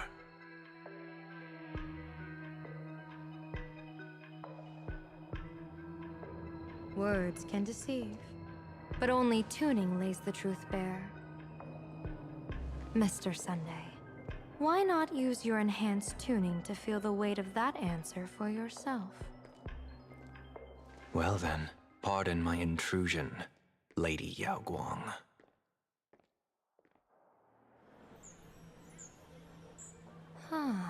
So this bird on my shoulder is the manifestation of the tuning's resonance? Exactly. And these symbols I see floating above people's heads would be the wheel and woe signs you mentioned, General? That's right. To become an Arbiter General, one must undergo 3 ceremonies. The Rainbow Ordainment, the Rainbow's Gaze, and the Bestowal of Spiritus. Only then can one truly take up the mantle and live up to the title. When I was appointed as the Yuchue's general, I was bestowed with the Rainbow Spiritus called Kalachakra Sky Plume, which represents the vision of the hunt among the 7 aspects of the rainbow. A symbol of foresight, verdict, and self-discipline. Thanks to that, I gained the Eye of Ishvara, which allows me to read the flow of destiny. Since the day I arrived on this world, every person I've seen bore a crimson woe sign above their head, without exception. Within days at most, a catastrophic disaster will befall this place. So, that red glow rising from the edge of the city is... The blazing light, formed by the convergence of all those woe signs in plain Arcadia. In that case, General, it's all the more reason for you to wear the mask. Once your sight into the future is strengthened, you won't need to fear the deathly omen in your readings. Mr. Sunday, have you heard the diviner's iron law? Never divine the same matter twice. In Penacony, diviners also warn clients beforehand. You can't ask for another spread just because you dislike the result. There's a reason for that, isn't there? Divining the future is, in essence, a form of observation and calculation. It's an interference with the future. Each reading drives the murky future towards a definite outcome. A collapsed quantum state, even if that outcome isn't to one's liking. To be honest, when I set out for Plain Arcadia, I had fully intended to personally participate in the Phantom Moon Games. But the moment I laid hands on the mask, I understood the consequences of wearing it. Once this miraculous item is donned, the Eye of Ishvara would transcend mere sight and permeate throughout this realm. The Kalachakra sky plume would predict the future of all beings at tens of billions of instances per second. You're saying that simply by your observation, our future would become fixed. Indeed, just like how the Wisdom Walker expounded the way of destiny, anchoring the fated moments. If I wore the mask, I would become the noose of Plain Arcadia, and I would personally anchor a destiny that drives us all into a bottomless darkness. We will become locked in a dead end, with not a shred of hope for salvation.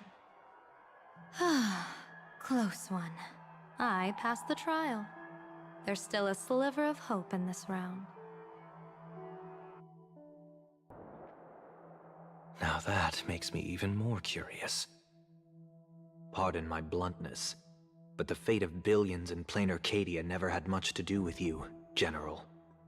Your encounter with the Express and the IPC was merely a chance meeting. You are a messenger of the Xianzhou. Since you foresaw the omen, that an Arbiter General will fall here, you could have boarded your ship and left at any time. Why choose to stay and help us? To help this world break free of this death trap? Because I am guided by great compassion. Every life is precious beyond measure. Such diplomatic pleasantries won't fool the former master of Penacony like yourself, would they? Then, how about this reason? The Astral Express has distinguished itself time and again against the destruction, and bears an irreplaceable duty for the future.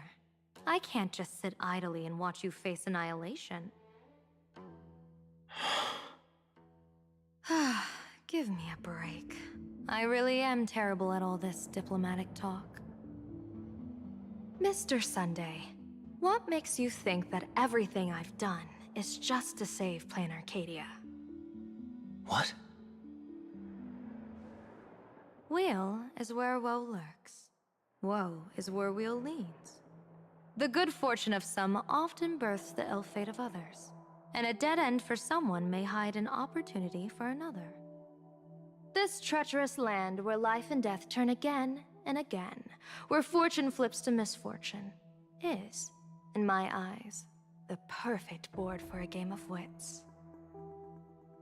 A game with whom?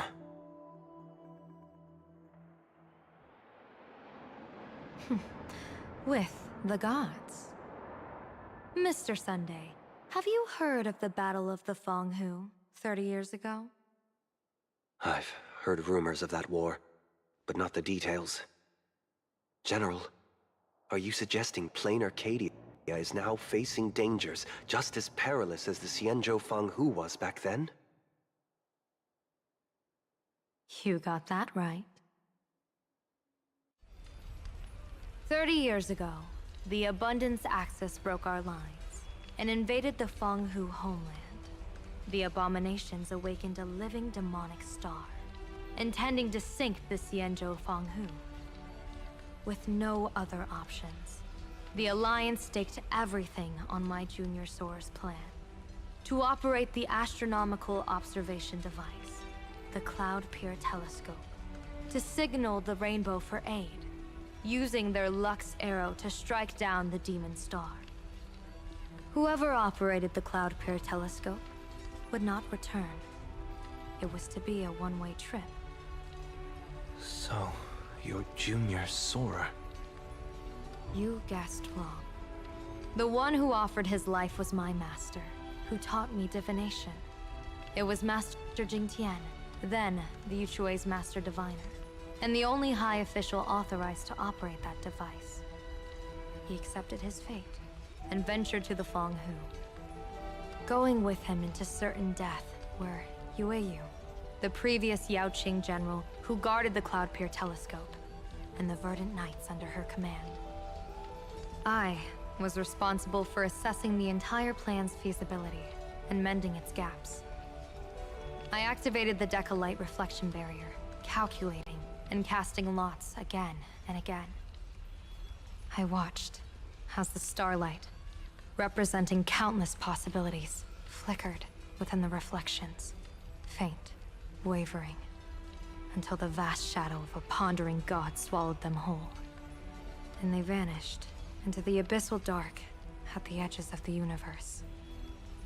And in that moment, I understood that I had cemented my master and countless soldiers into an inescapable doom. When the Lux arrow fell, they would perish along with the enemy and that demonic star. All reduced to ashes. You sacrificed so many comrades just to ensure the enemy's fall? To Penaconians, that must seem incredibly cruel, right? As someone born in an era of peace, I have no right to judge. Perhaps the founders of Penacony could understand the necessity. Cruel or not, it was my duty. And so I had to witness and remember their sacrifice. When I saw the Lux arrow descend, I realized the Xianzhou Alliance had actually directed an Eon's actions. This realization illuminated the mission of my remaining years.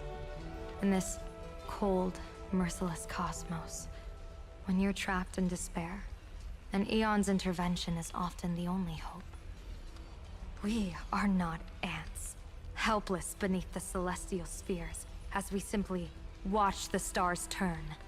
Instead, their trails were forged by us, who offered up a portion of our insignificant destiny. Even beings as mighty as the Eons can be pulled by our will. Is this what you want to do in plain Arcadia? Indeed. I will seize those starlights of possibility I once buried with my own hands. Just like the Battle of the Fenghu 30 years ago. An Arbiter General will fall, and an Eon will descend. I will forge the destined death into wagers and game pieces, and invite the god who delights in meddling with destiny to sit at my table. This time, I will invite them into my calculations, to draw a great wheel for the cosmos' future. Mr. Sunday, surely you can understand this mad idea of mine, having once reached the divine throne of order yourself.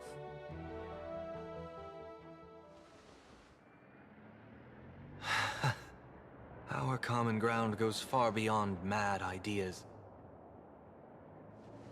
But I was reviving a god who already lay dead and buried in the infinite dark.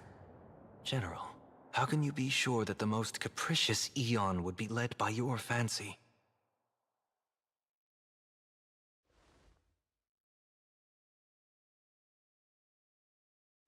Have you heard this myth about the elation? They say Aha once climbed to the highest bough of the Tree of Existence. Gazing out, they saw stars turning coldly like machines, and the meaning of everything yielded to nihility. Only the cry of a newborn made them burst into laughter. Mr. Sunday, answer me. Why did Aha laugh?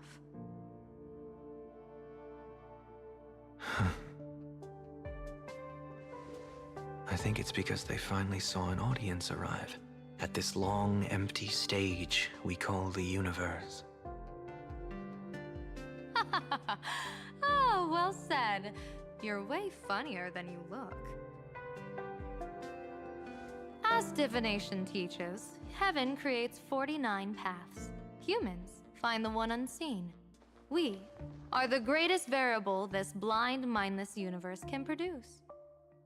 The universe and the gods set riddles for us, and we shall give them a surprise. An answer beyond the finality. Ah, looks like it's about time. Don't tell me you're disappearing without a goodbye again, General. No. This time, we will set our eyes on the same place and carve a sliver of possibility out of destiny with our own sight. Could you be talking about the school where Himiko and the others went? Yes. The crimson light there pierces the sky today, marking it as a locus of woe. The Arcadia's first calamity will erupt there. I should have asked you to give them a few secret strategies before they left. Forget it. The stuff in those pouches is all harmless banter anyway. We should let them off the hook.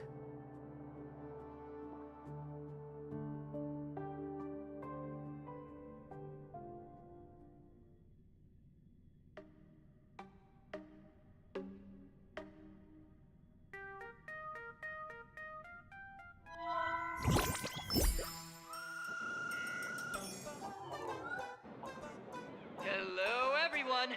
Welcome back to Full Wish TV's special news segment, Arcadian Morning Report. I'm your host, Poofy. Hi, everyone. I'm your host, Snowy. It's been 3 hours since our first supplicant, Miss Sparksy, announced her entry into the Phantom Moon Games. The performance she announced to all her fans, SparksyCon, is also about to begin. How curious!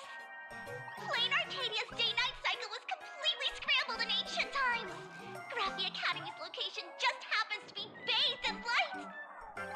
So, in broad daylight, what kind of fireworks show does Miss Sparksy have in store for us? Who knows? Maybe she'll blow the school sky high in a blaze of fireworks. After all, at the Phantom Moon Games 15 years ago, Graphia Academy also.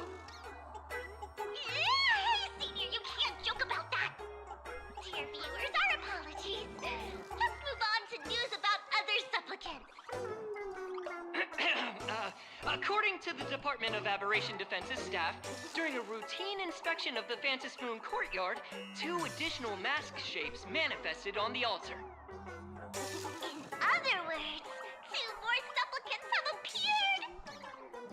Although none of them have publicly announced entry into the games yet, the altar's masks mean someone, somewhere, has quietly donned the masks of elation. As for the 2 masks, Department of Aberration Defense staff describe one as a raccoon and the other as some kind of bird.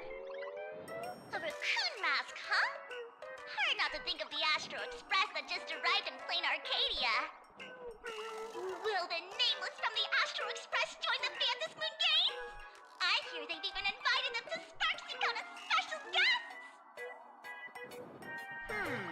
Will it be a miraculous show formed out of the collaboration between supplicants, or a head-to-head showcase between 2 famed contenders? Countless streamers are already live, broadcasting the scene at the venue. Let's cut to the feed now.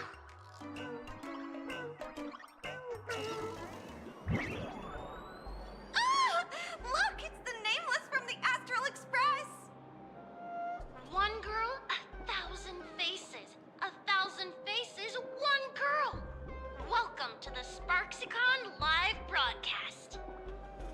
Dear lovely fans, please be patient. Sparksicon is about to begin.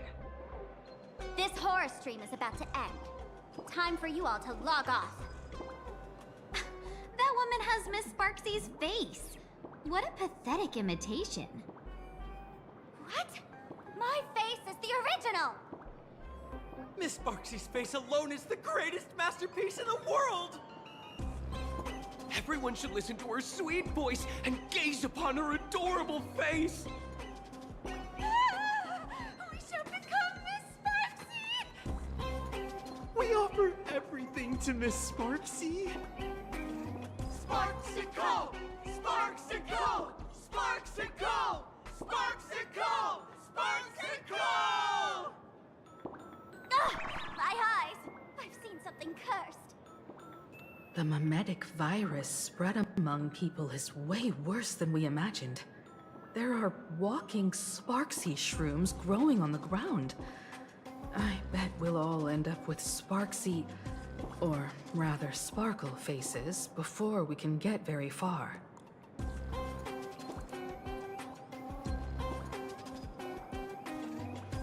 Are we really using that? If we don't take down that imposter before the virus hits, we'll all be monkeys in the jungle. Become a fake of a fake or a carefree monkey. Your call.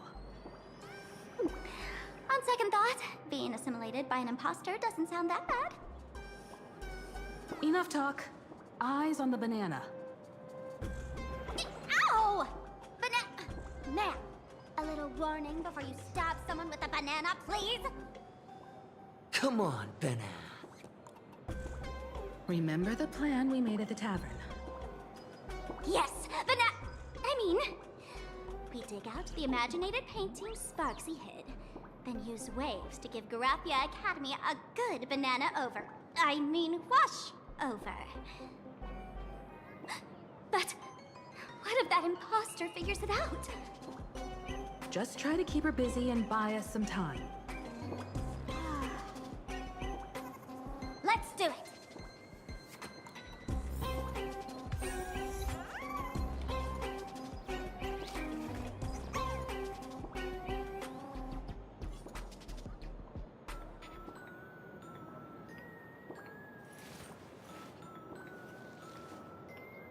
So this was my childhood dream, huh?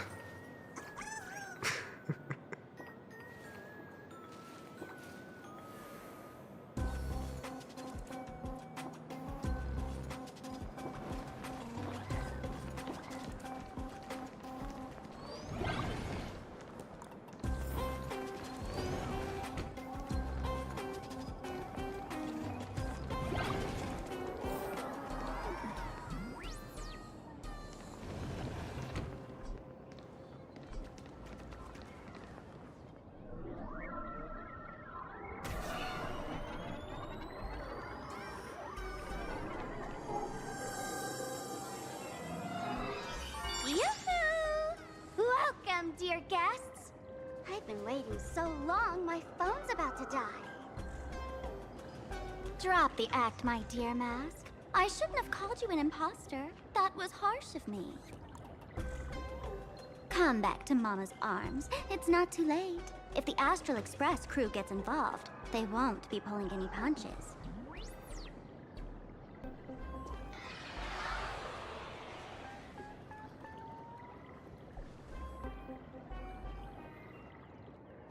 Of course I get it. Surrendering now would ruin the stage you so carefully set. Total buzzkill, right?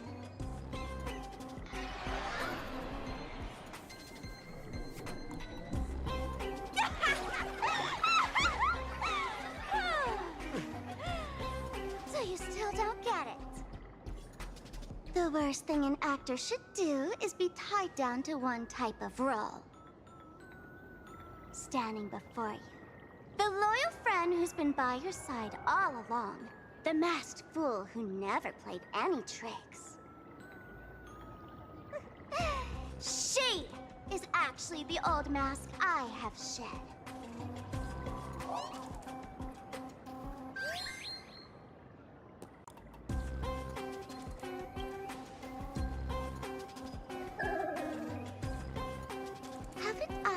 telling you all this time? She's just an old model. No wonder the light orb in the tavern didn't react to Sparkle. For real? That explanation is kinda awesome.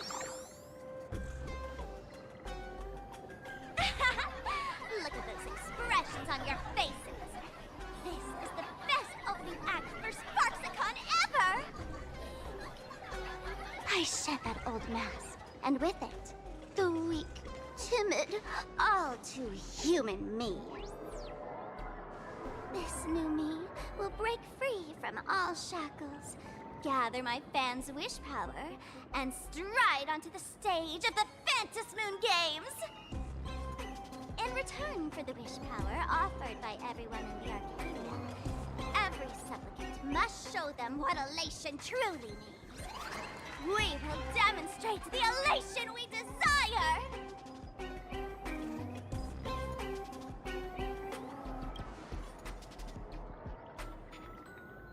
There's no coercion involved anywhere in this. It's a simple yes or no, like scrolling to the bottom of the terms of service. Want attention, talent, quick cash, universal praise? Download the Sparksy virus. Ta-da! Click confirm, and you're set. Isn't that exactly what they crave? Elation in 3 minutes flat? Nameless, you're doomed to lose. You can't stop what people desire. We can't stop their desire. But in this stream, we'll show this Arcadia world another possibility. What did you just say? We'll show everyone watching the live stream the elation of the Astral Express.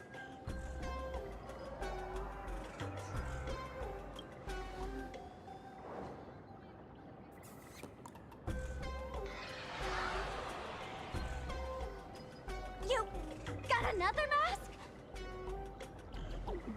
Before Sparksicon begins, the hero of the Express will defeat the villain who tried to spread the virus. And soon, the world will watch it happen live. In their hearts, they'll long for the Trailblaze too. You were never the only option for the audience, Sparksy.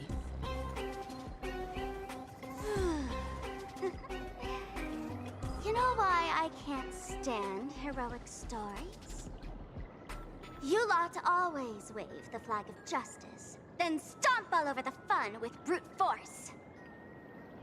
The elation has nothing to do with justice, and you haven't won yet. Ma'am, gray hair, don't tell me you forgot the plan. I'll stall her.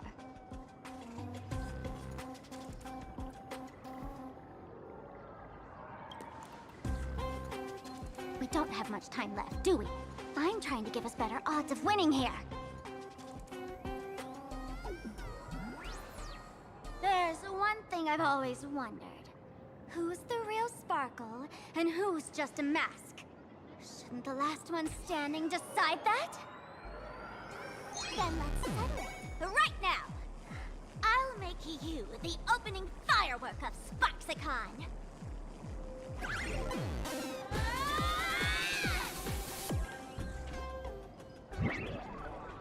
Unbelievable! A girl who looks exactly like Miss Sparksy just rushed in and started throwing punches! Could she be a high-grade lookalike rival? Looks like when it comes to top-tier V-Streamer wars, the fanciest fights are fought the old-fashioned way. Hey, friends! Over here! Look this way! Is that March's voice? Over here! Mr. Yang and I are in the art classroom!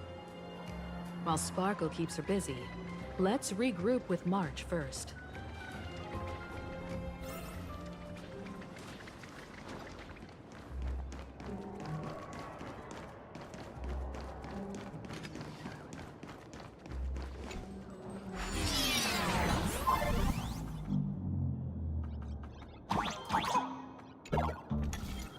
this platform, and you should be able to get up there.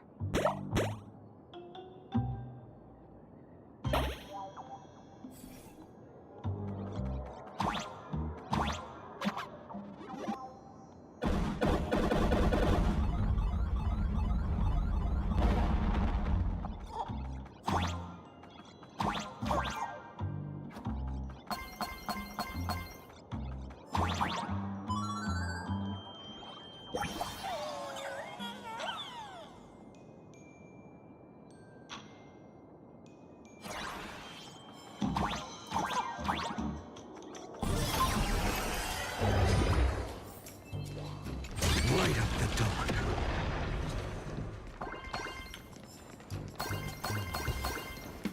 Light up the dawn.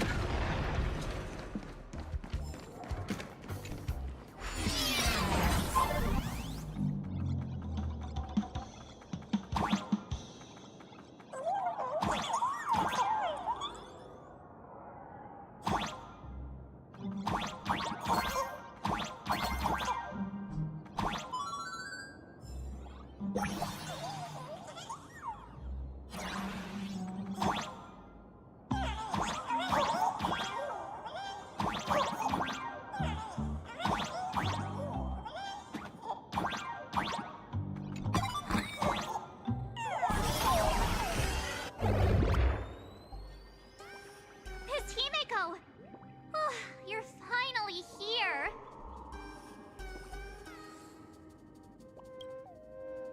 March, I'm just so happy you're safe, Bana. After he escaped the school, I figured he'd bring you back. So, while Sparksy was away, I found a classroom to hide in.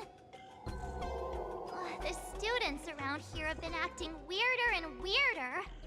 Good thing my heart is pure and untouched, so her tricks don't work on me. Hold up. Were you two just talking with some weird verbal tick?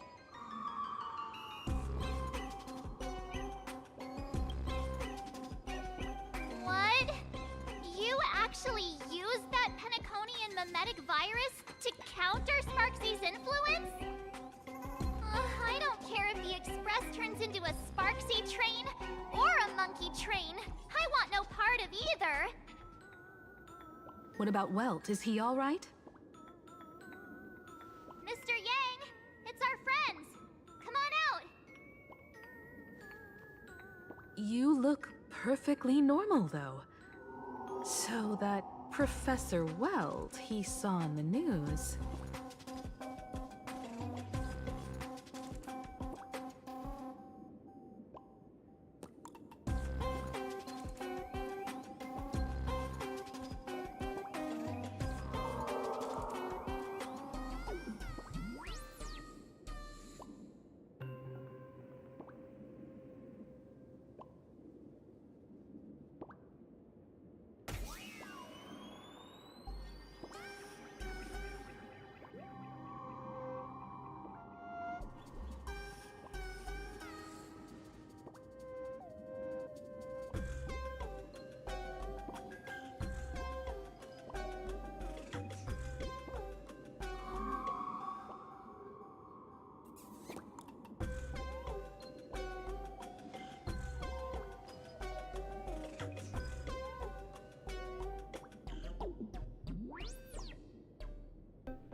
As expected from Teacher Yang. We might have a lead on the other two painting pieces. Have you seen Furbo, Nana? You mean a Furbo? We sent a local reporter into the school, but his luck turned sour, Nana. Sparksy caught him red-handed. Before he was taken away, he managed to take a photo of the library. I want to check it out with him. What about me and Mr. Yang? Now that we have a lead, no way we'll just sit here doing nothing.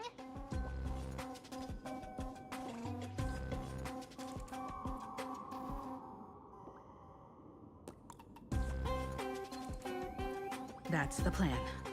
Let us know right away if you find any leads.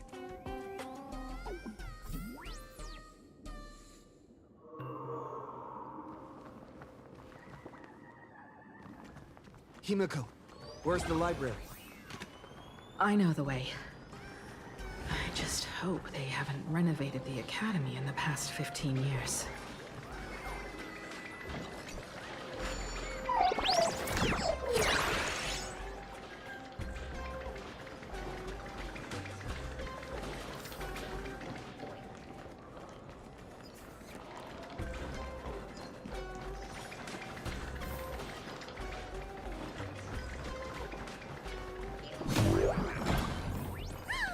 The express crew is here! Please follow my live stream channel. Please give Miss Sparksy lots of likes!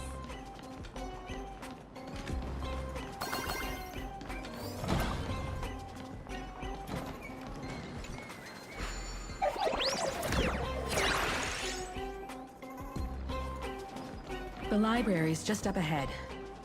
Finally, I can get away from all these live stream obsessed students.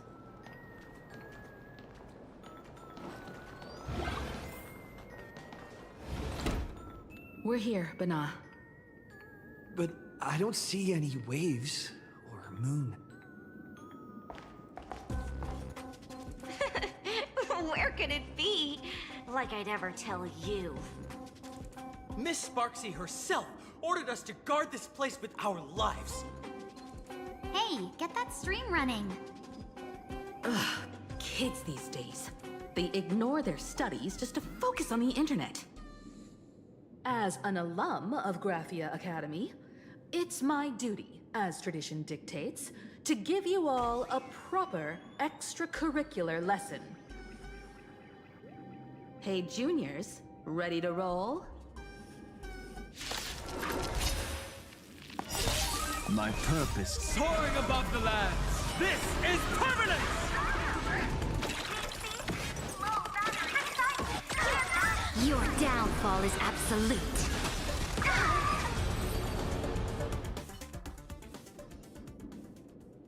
Where could they be hiding the landscape painting? After all, it's an image Nana'd thing. Once sealed in a scroll or something, it'll be a pain to retrieve, Bana. Oh, right. Let's check out that photo Nana the reporter left us. Maybe we can find some clues.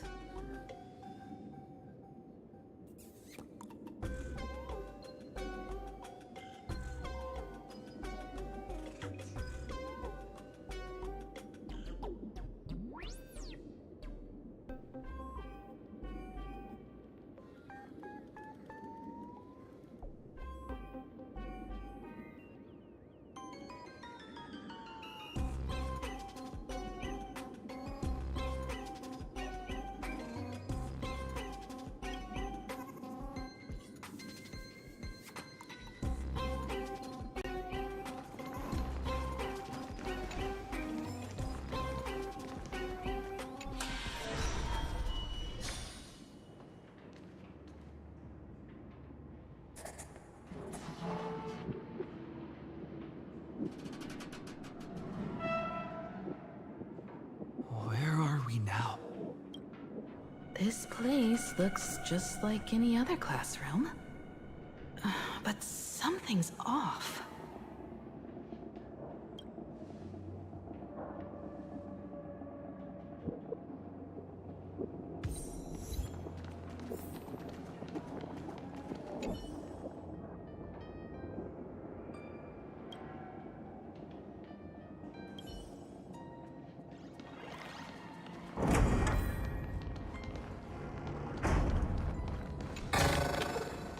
Is this also a blessing?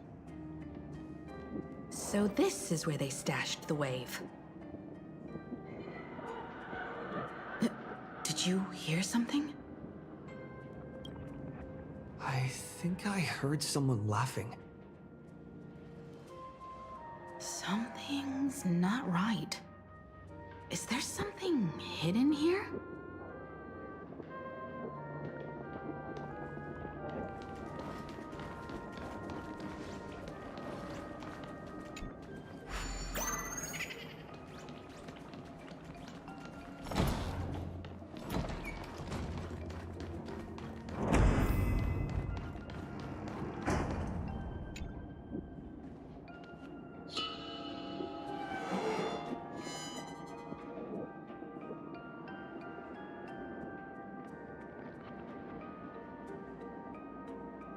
July 22nd, 1984? Belle? Could this classroom be... Senior? You're back!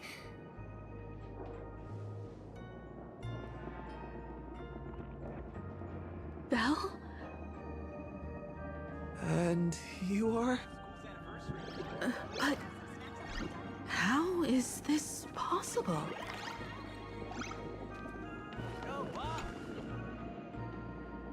It really is you, Senior! You look so different. We almost didn't recognize you. Still, that dashing aura of yours simply can't be obscured. I, and so many of us, we've been here, waiting all this time. I'm so sorry. I was gone too long. It's unforgivable that I never came back to visit you all. You apologizing so seriously? That's not like you at all, Senior. Yeah. After all this time, the least I can do is smile.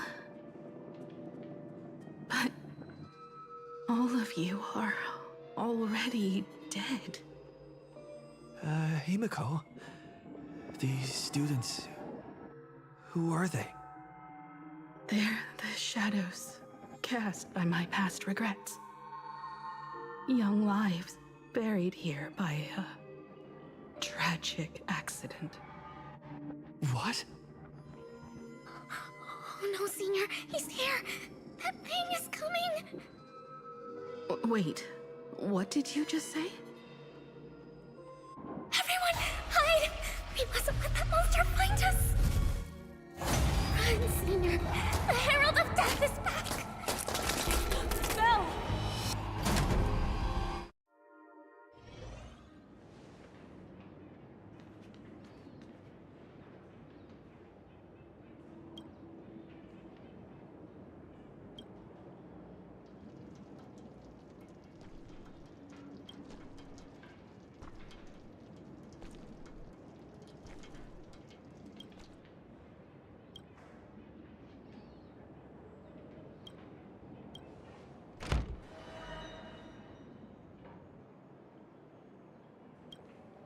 We've got the wave now.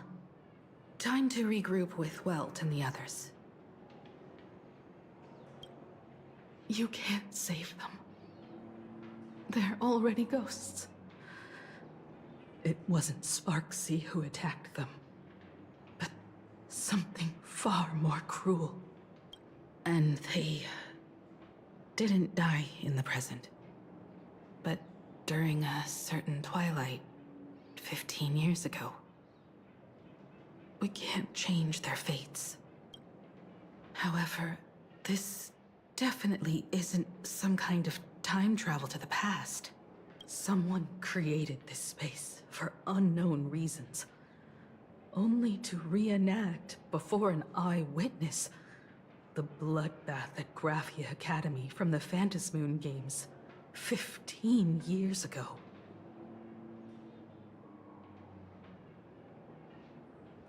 That's right. But that has nothing to do with the enemy we're facing right now. I know you have a lot of questions now. But we'll have time to talk about all this in detail after we deal with Sparksy. Come on. It's time for us to meet up with Welt. He just messaged and said he and March found the missing Furbonana reporter, Bana, and the final landscape painting piece.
got here in time, or you would have ended up as a target practice dummy.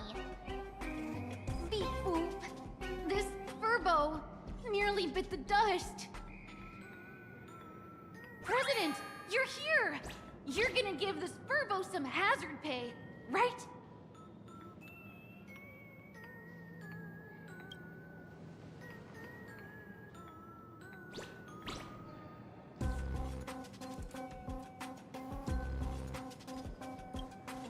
Sparksy must have given the moon to one of the emotes to look after. She really went all out, didn't she? The whole gym's full of moons. Now what? Be it Sparkle or Sparksy, both are equally just as headache-inducing. All right, everyone. Let's round up these emotes and take a look.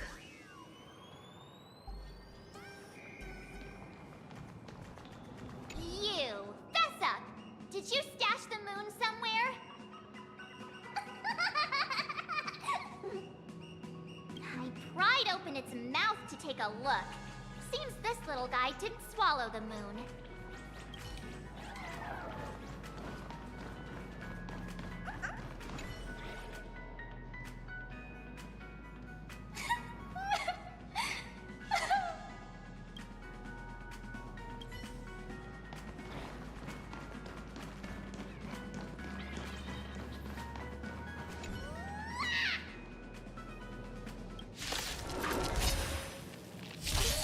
Earth shatters, heaven trembles! I'm fine. Stars, shine for the heroes. Iffle, step onto the board. No other choice but forward. Memories waiting to be woken up by a shooting star. Remember me with love. New world bearing, ignite the dawn. To the defeated, your downfall is absolute.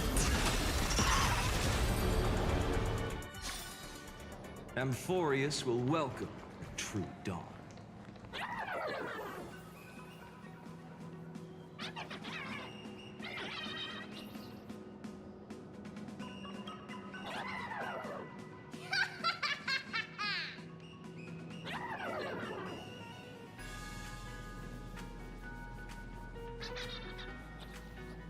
That sneaky laugh.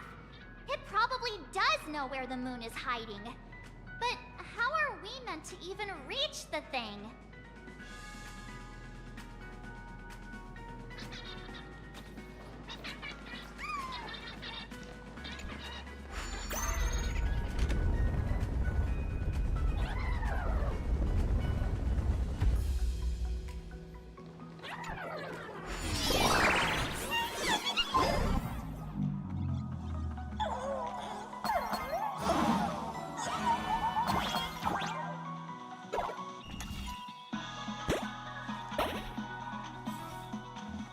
The gym.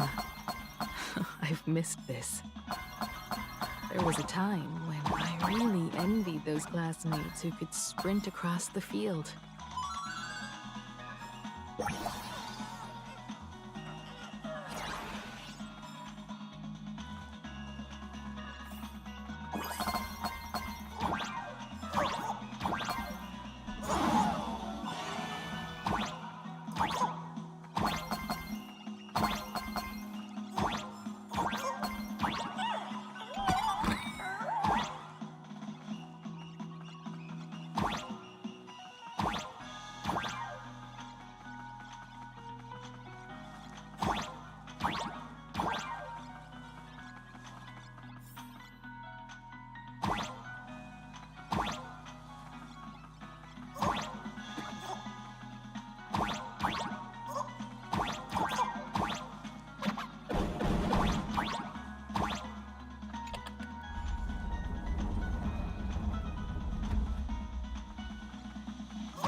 Isn't this Himeko's alma mater too?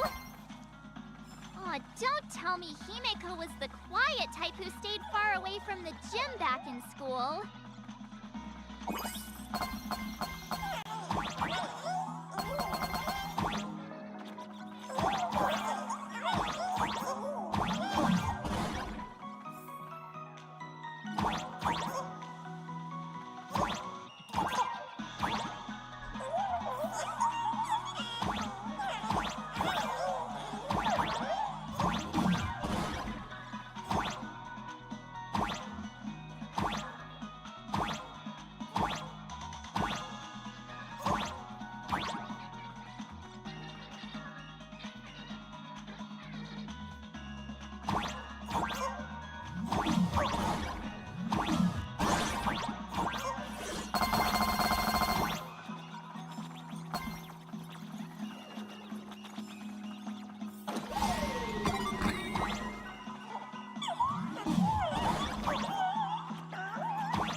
Not quite.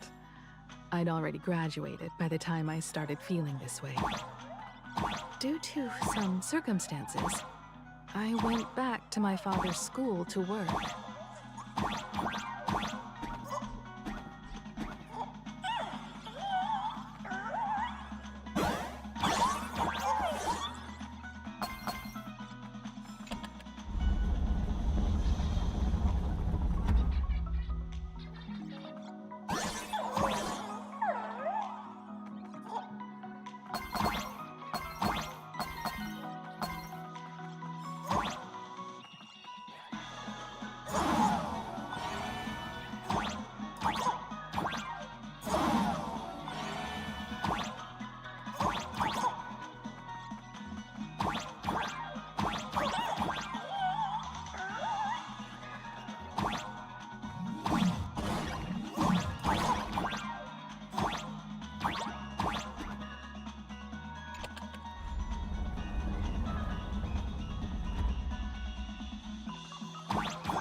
One good jump, and we should be able to reach that emoji.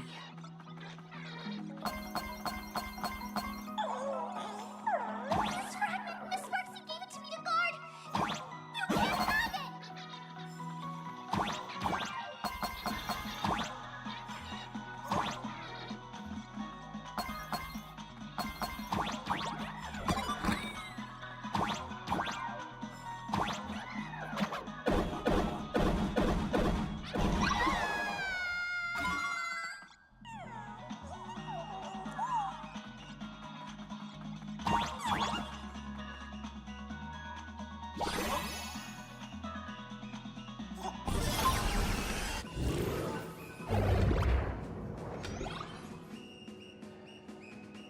All right. Time to settle the score with Sparksy.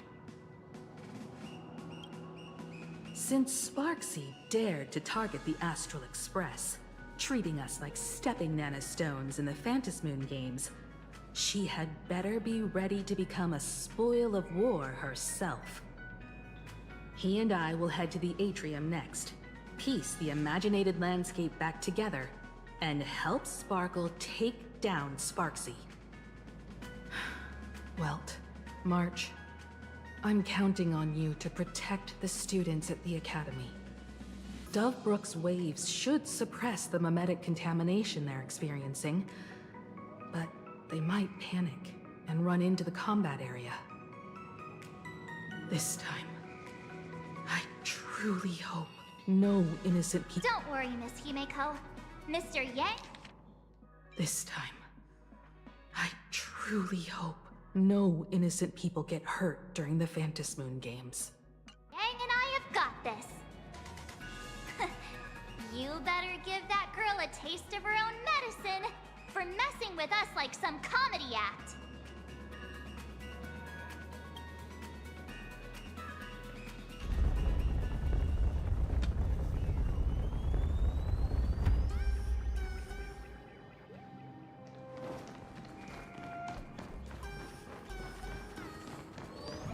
What does everyone think?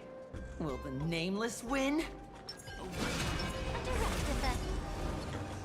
Let's cheer for Miss Sparksy!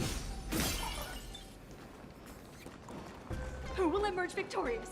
Miss Sparksy or the Astral Express? Stay tuned to find out!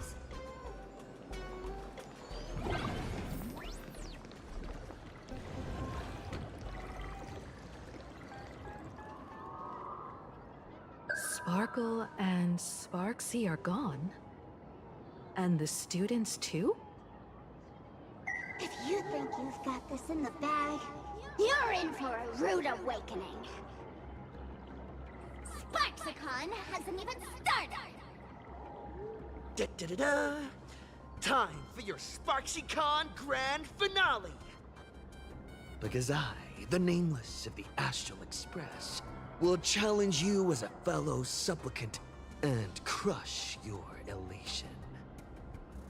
Challenge me?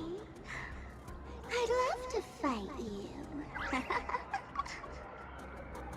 Hurry up and put the scenery pieces together.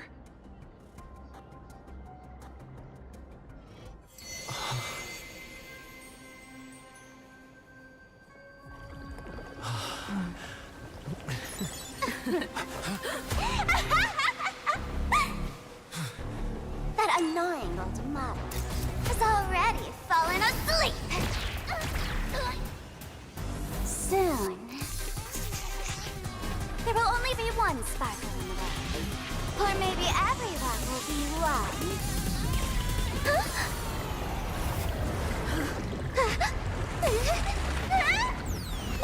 Don't attack during my transformation! Despicable! Too bad. The options has all arrived. I hereby declare the first battle of the Fantasy Supplement has commenced!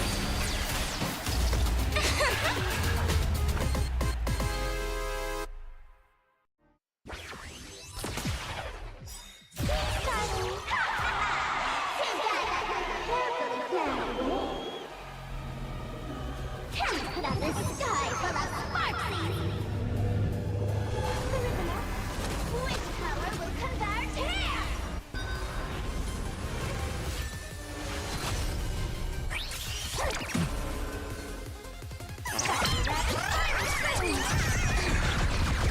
I'll stand in their way. Earth shatters, heaven trembles. Endless flowers. Please bloom for tomorrow. The weight of victory Dragons, now rests in my obey this hand. order. Calamity undone, soaring above the lands. This is permanence. Memories ripples are waiting to be kissed awake by a shooting star. Remember me with love. That beautiful tomorrow. May world-bearing ignite the dawn. To the defeated, oblivion. To the victor, the throne. In the name of law, I declare your downfall is absolute. Dragons, Obey this order. Soaring above the lands, this is permanence! Don't blink.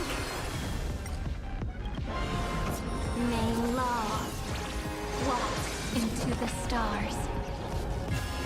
Cleanse hatred with love.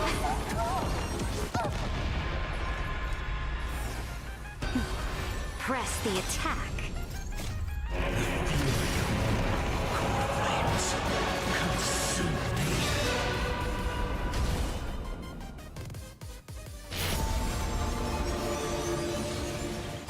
Sun's embers, hail the new world's dawn!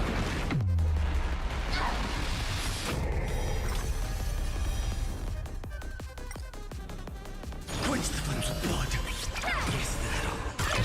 Special guest!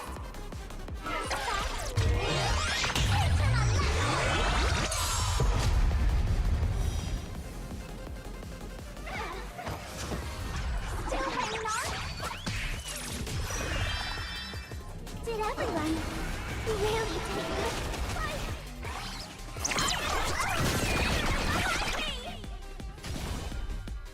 How could a mere nameless surpass my popularity?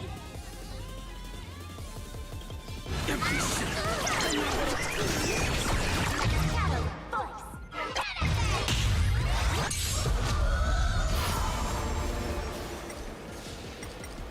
This one's tear open the sky! I'm gonna quit.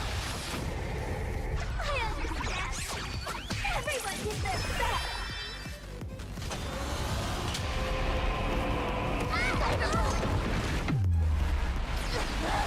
Not everyone wants to be here. I'll show them my illusion.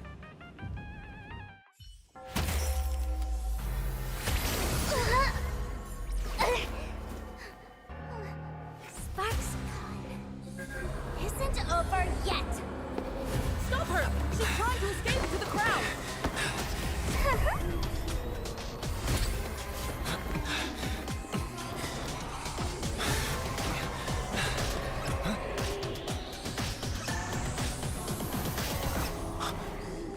No need to panic, you two.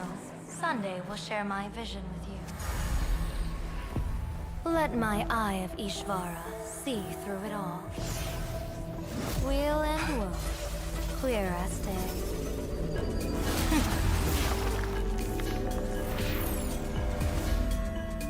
I see where the culprit is. Not you.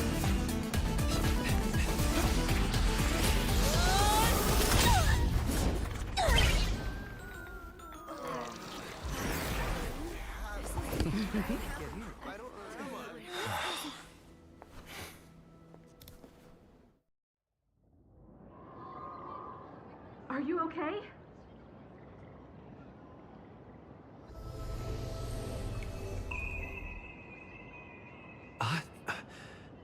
Where did everyone go? Look over here. General Yao Guang? Am I seeing things? We're just attuned to each other, that's all.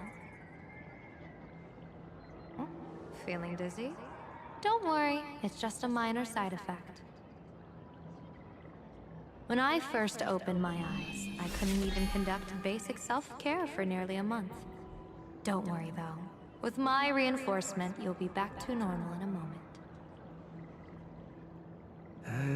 Thank you, General. By the way, above your head, Can you see the sign above my head? So, whether it brings weal or woe, whether it changes or not, please keep this secret safe from me.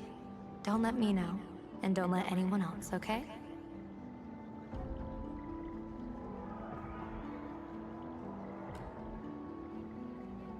I'm afraid not. As an observer, your gaze reaches far deeper than his. Hey, I went out of my way to help you here. Can't you give me a discount? Consider it good karma. In that fleeting moment, your eyes gained insight into my destiny. For those who wish to defy their own destiny, the best approach is to avoid gazing too long into fate, especially not letting powerful observers do so. Now that you know the reason, surely you'll do me this small favor and keep this secret? Thanks. And of course, be careful not to let it slip. Or else. I'll tell everyone all about your true identity. You're a former Stellaron hunter, aren't you? Oh, just imagine the chain reaction that would cause. I don't even want to think about it. Doesn't this feel like the opening scene of a comedy? Two people who barely know each other, yet they're keeping each other's destiny a secret. I guess you could say we're now partners in fate. No surprise there. After all, both comedy and fortune-telling thrive on unexpected twists and turns of fate, don't they? All right, looks like the side effects have worn off. Time for us to say goodbye. And you? Are you okay?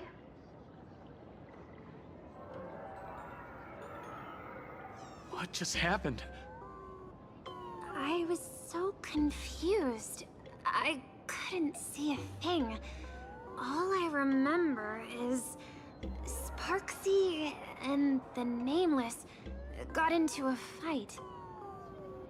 I saw everything. The Nameless from the Express smashed Sparksy right into the wall with one swing. That strength was unreal. That was such an epic fight, as expected from a cosmic hero. That was seriously awesome. Astral Express! Astral Express! Astral Express! Astral Express! Looks like the students have all recovered from the contamination. Did they recover?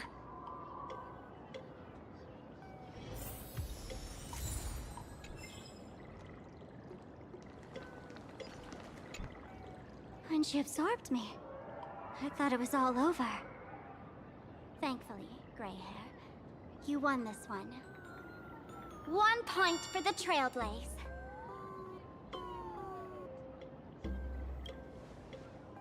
Who knows? But come on, doesn't that sound insanely cool? I'm totally adding this to Miss Sparkle's 132 origin stories. Maybe we're all just masks that someone else has shed. The tavern? They might kick up a fuss about Sparksy's defeat for a few days. Maybe some foolish hotheads might even come knocking to fight you. But trust me, give it a couple days and the tavern will act like none of it ever happened.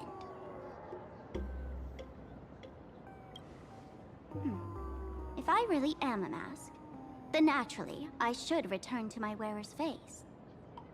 But if I'm not, then maybe I need to reclaim the mask I've lost. I understand.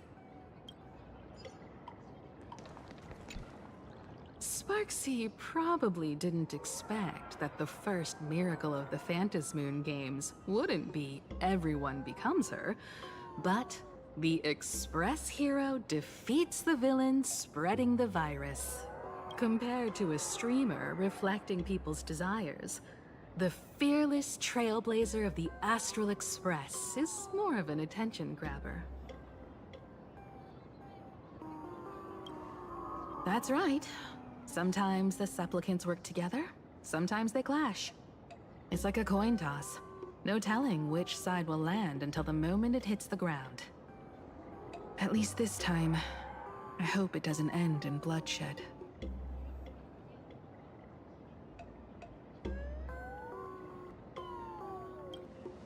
You're one step closer to an audience with Aha. Right now, all of Plain Arcadia is watching you, and all of their attention's flooding over you, and the mask you wear. Make the most of that attention. From now on, you'll represent the Trailblaze to show this world of elation what elation is.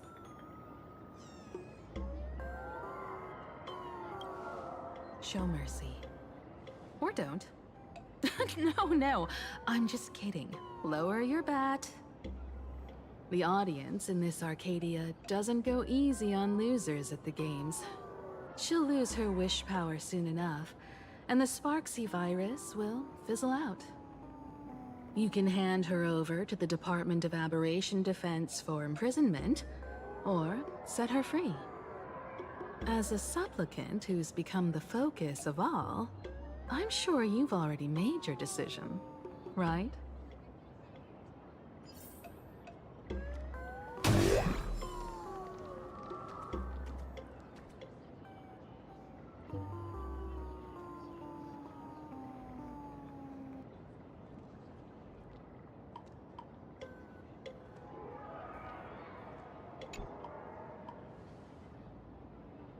So, Victor, here to claim your prize? Very well.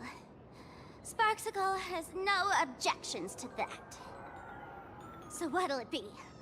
Gonna hand me off to the Department of Aberration Defense? Lock me up as a hardened criminal? But knowing you, you're not that heartless, are you? Or maybe you want to take away my streaming account as punishment. I'll livestream 24/7 and sing praises of your valor. All right! Let what belongs to the Graffia family return to the Graffia family. But don't let this little win get to your head. You've still got a long, long way to go before you meet the laughter. We can keep working together.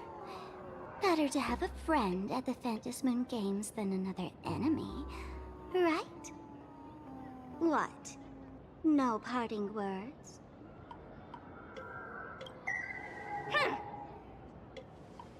How do you like this ending, Sparksicle? Old model. You and your powerful supporters won this one. I've got no comeback.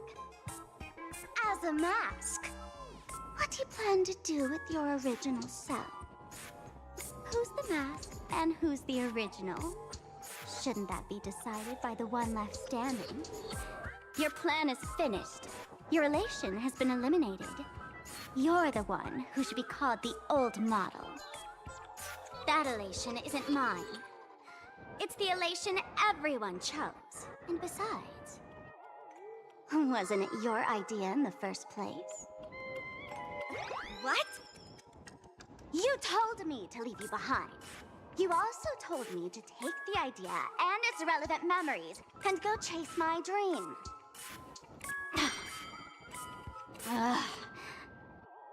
That's totally something Miss Sparkle would do. How do you like this ending, Sparkle? How does that joke go again? Take the mask from a masked fool, and what's left but a fool? But take the fool out of a masked fool, and all that's left is the mask. Come on, Sparkle. Time to end this little charade. No show is complete without a curtain call. Shall we become one at last? Bang! Ladies and gentlemen, are you having fun? A friendly reminder from Miss Sparkle. Don't underestimate the Phantom Moon Games. You won't get another opening act as spectacular as this Sparksicon, you know.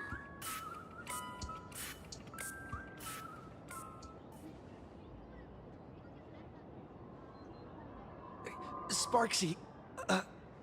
No. Sparkle?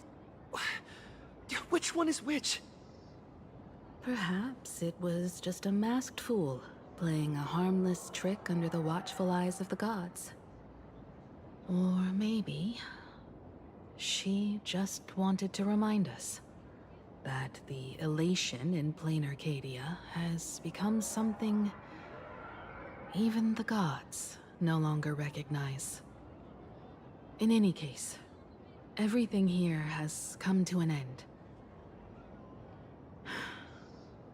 We should move on and unravel the next plot.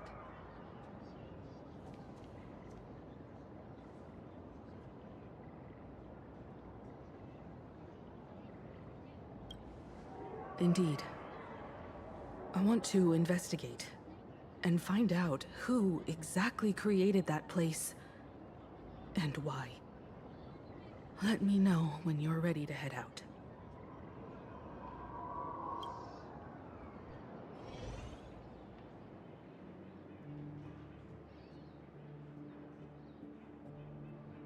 This place. It's like nothing ever happened. The ghosts are gone.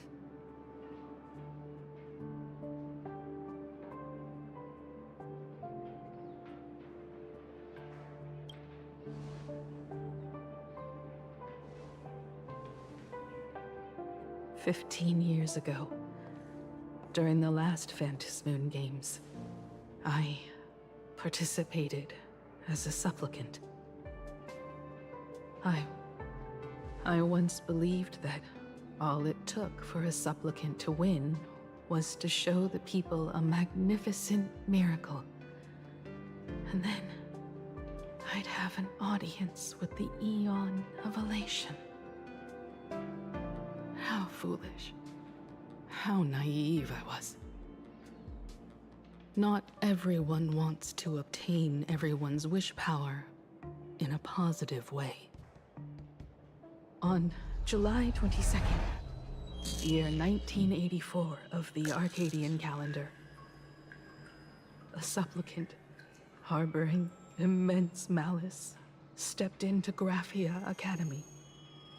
He slaughtered 22 students who had stayed behind after school, then went on to Dovebrook District, where 146 innocent civilians were either killed or wounded. That killer moved like a deranged artist, leaving corpses, imprinting his signature mark. The Bloody Bloom. The media dubbed him the Herald of Death.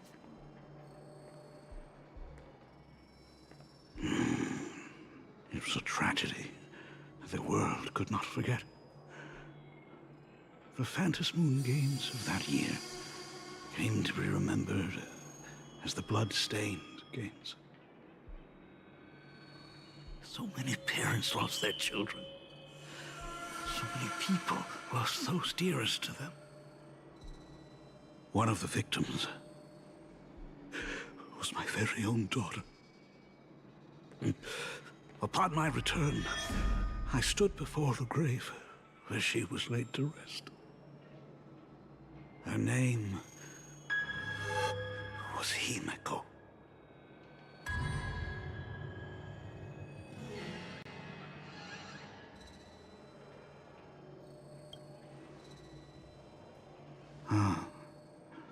Forgive me. Allow me to introduce myself. I am Ryusuke, the current dean of Graphia Academy. So, this lady who bears her name, who exactly are you?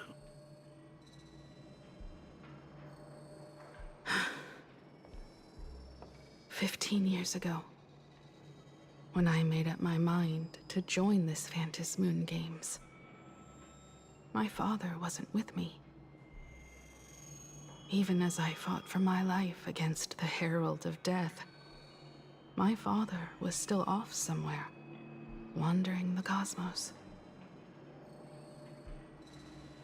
Strictly speaking, ever since I can remember, his presence in my life has been as thin as the air in space. So, I would ask you, who bears his name? Who exactly are you?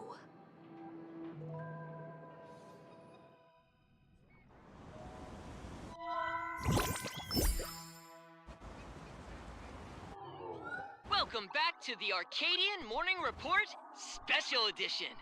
We continue to bring you updates on the Phantom Moon Games. The SparksyCon hosted by Supplicant Sparksy came to an abrupt end less than an hour after it began! Under the watchful eyes of the entire network, the Nameless from the Astral Express went head-to-head with streamer Sparksy in a spectacular showdown. Unbelievable! I used to think all of the Trailblazers fight scenes in director Rekka's latest film, Holy Grail Stay Night, were just special effects. Turns out he's got real moves. We'll continue following the Astro Express's activities and bring you... Breaking news! Around 4 p.m. today, the Security Bureau uncovered multiple corpses at the Sinwish Syndicate's headquarters in Dovebrook District. Initial reports suggest violent infighting among gang members as the cause. Even more shocking, an IPC employee was found dead at the scene. According to the investigation, the victim was identified as...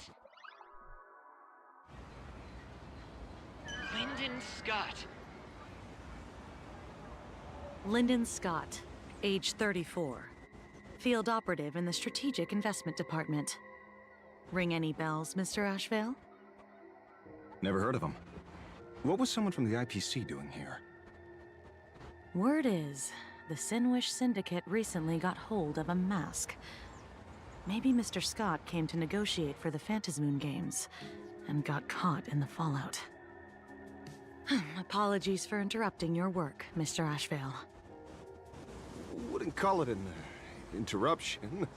The mess at Graphia Academy cleared itself up. But this... Initial assessment. 33 Sinwish Syndicate members. Leader Polwave included, along with second-in-command Costide, were murdered in the same time frame. Costide. The victims show clear signs of trauma and fractures, along with massive blood loss. Exact cause of death still pending further autopsy. These stylized handprints. We both know what they mean. Bloody Bloom. Only one person ever used that as their calling card. The Herald of Death is back. Your suspicion isn't without merit, but that guy was executed 5 years ago. Executed? Who witnessed it? Was the execution broadcast to the public? Who can prove he's dead? Who's to say you didn't let him out to rig this entire game? You've heard the rule, haven't you? No one can enter the Phantom Moon Games twice.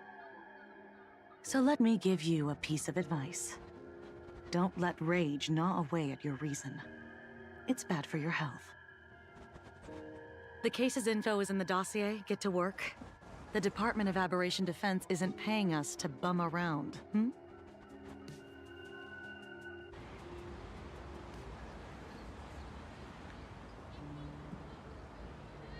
Rage sparked quietly in the detective's chest, and not even the wind from Dovebrook could dispel the metallic tang of blood clinging to his nose.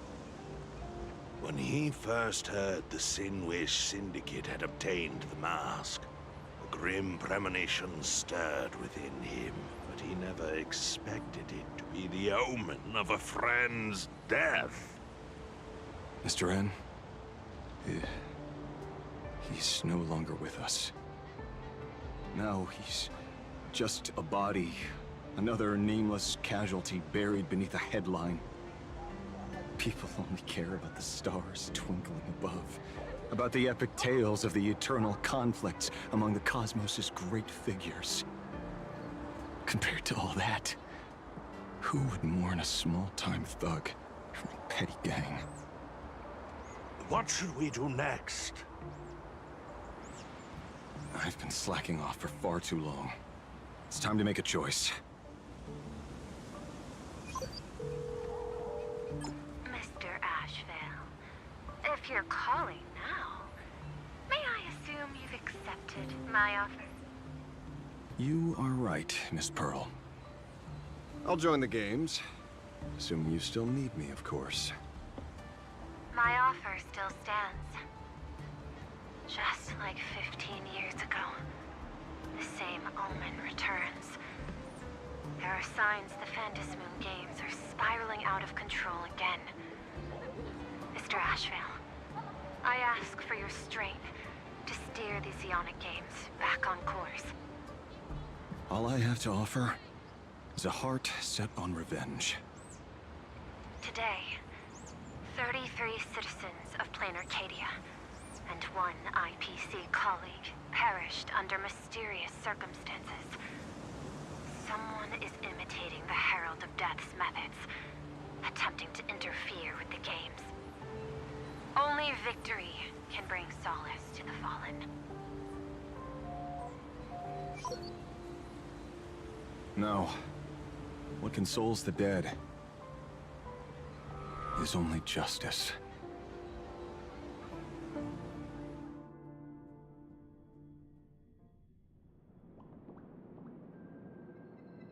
What's the matter? Found a better candidate? Don't I even make the short list? This is a game shaped by the most capricious Eon. Surprises and twists are its very nature.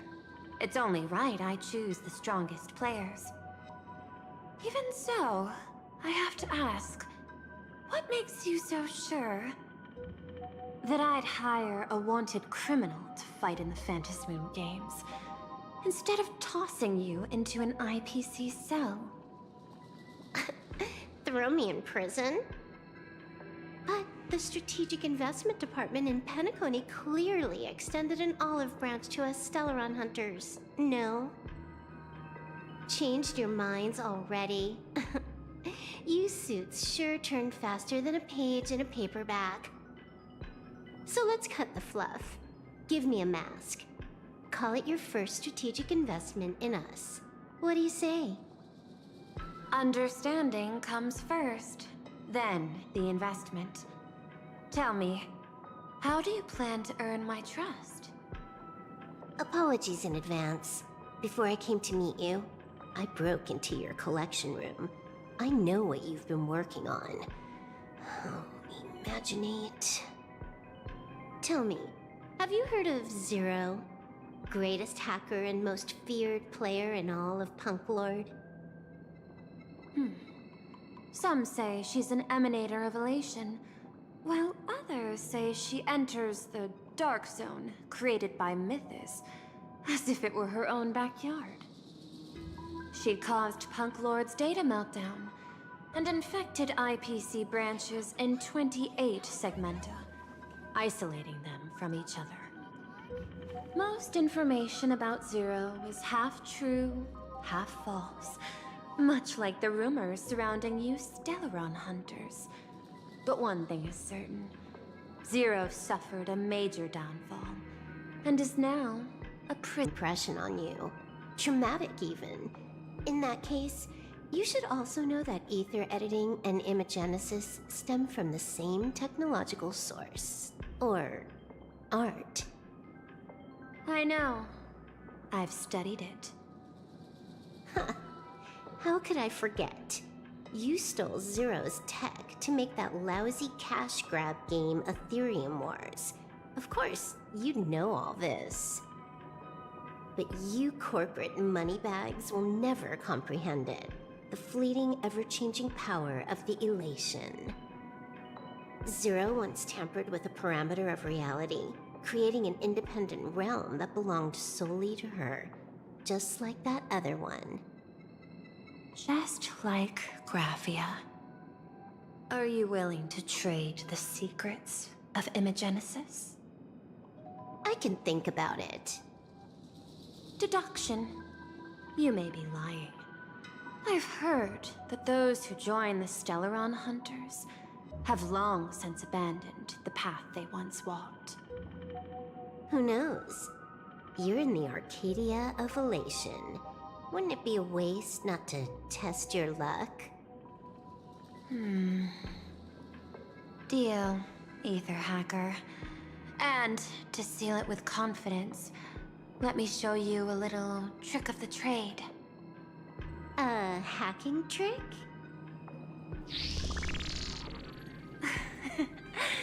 Not exactly professional. Negotiating while soaked in a bathtub. I took one of your data slices. This will help us have a more honest conversation. How did you do that? Because I've studied you, including that cyber battle between you and that genius Schoolum. I even logged into all 76 of those banned accounts. I scattered just enough data breadcrumbs online for you to sniff out, leading you to the Ashen Detective. I even let you stroll through my collection room to explore as you pleased. Miss Silverwolf, a word of advice. Don't treat that mask like some 10 Stonehearts investment in a Stellaron hunter. Just think of this deal as something private, between you and me.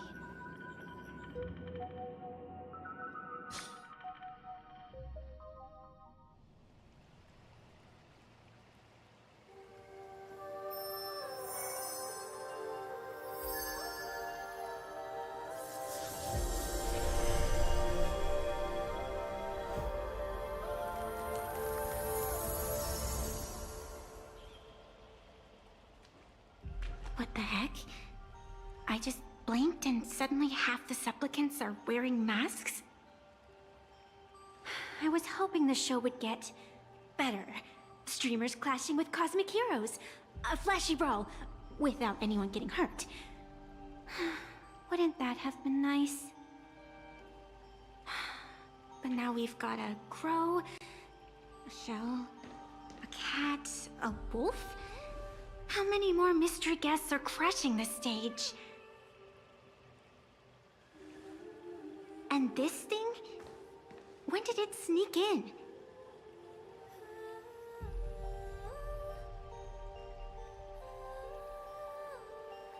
In the end, everything always spirals into the abyss. But you're the rare exception. Your first battle wasn't bad for a greenhorn protagonist. Since you came out on top, let's wipe the slate clean on that doom-filled oath. Who knows if the owners of those masks will become your friends or opponents? Or maybe one of them will bring about that terrifying future I saw in my dreams.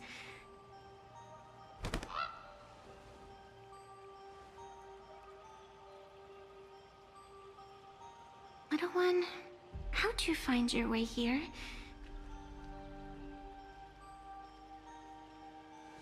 The supplicants in this Phantasmoon Games really caught me by surprise. Why don't those people in the Go Home Club...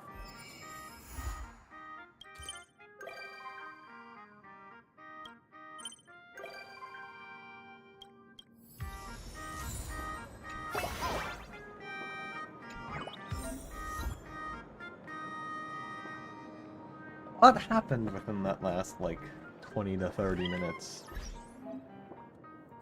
Holy crap. Oh god, I don't want to do this yet. Oh, hold on a minute. But, damn. I'm excited for 4.1. Wonder how it's gonna... Excuse me, how it's gonna continue. Let's... No. Yeah, let's take a look at those masks. Peaceful days are like breezes, carrying the scent of wheat fields. I'm gonna mute real fast.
Alright.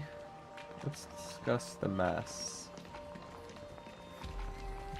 So, also based on the cast of characters I've appraised it all. we No have thanks. seen, I imagine that cast is going to be relatively similar to who's going to have the mask. I say relatively. Let me go grab this list, or set of characters that they'll be releasing real fast. Where is it? Event Warp? No. Where is it? Did I go buy it? No, there it is. Okay. So, obviously, let's start with the obvious ones here. Got Sparksy and the Trailblazer, obviously. And then Sunday over here. And if we look at the cast of characters they revealed to us, Sunday would be the Yao Guang character swap in, I'd say. That took a moment to load. Then we have this one, which based on design, looks a lot like Pearl's mask, but it might not be Pearl herself. Oh, all 8 masks are here. What's this one?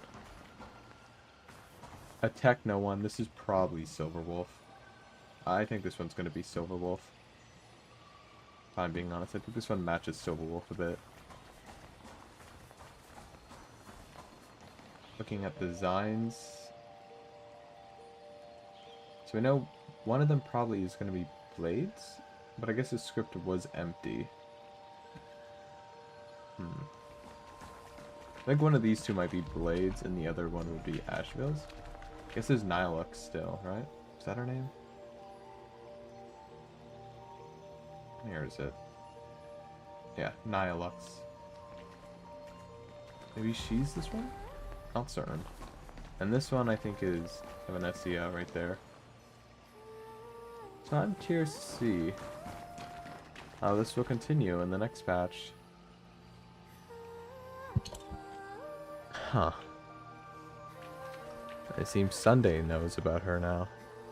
I'd imagine it'd be Sunday. It's either Sunday or Yao Guang, but likely both would know if one knows. Ooh, chest.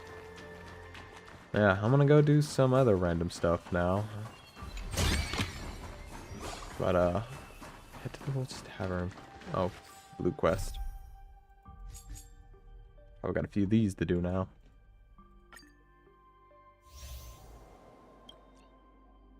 As tomorrow became yesterday. I do wonder what's going to be happening with something as we go. So we know part 2 of it will likely be another planet. Maybe connected to the Anacardia storyline. But the interesting thing I still think is this. This question mark.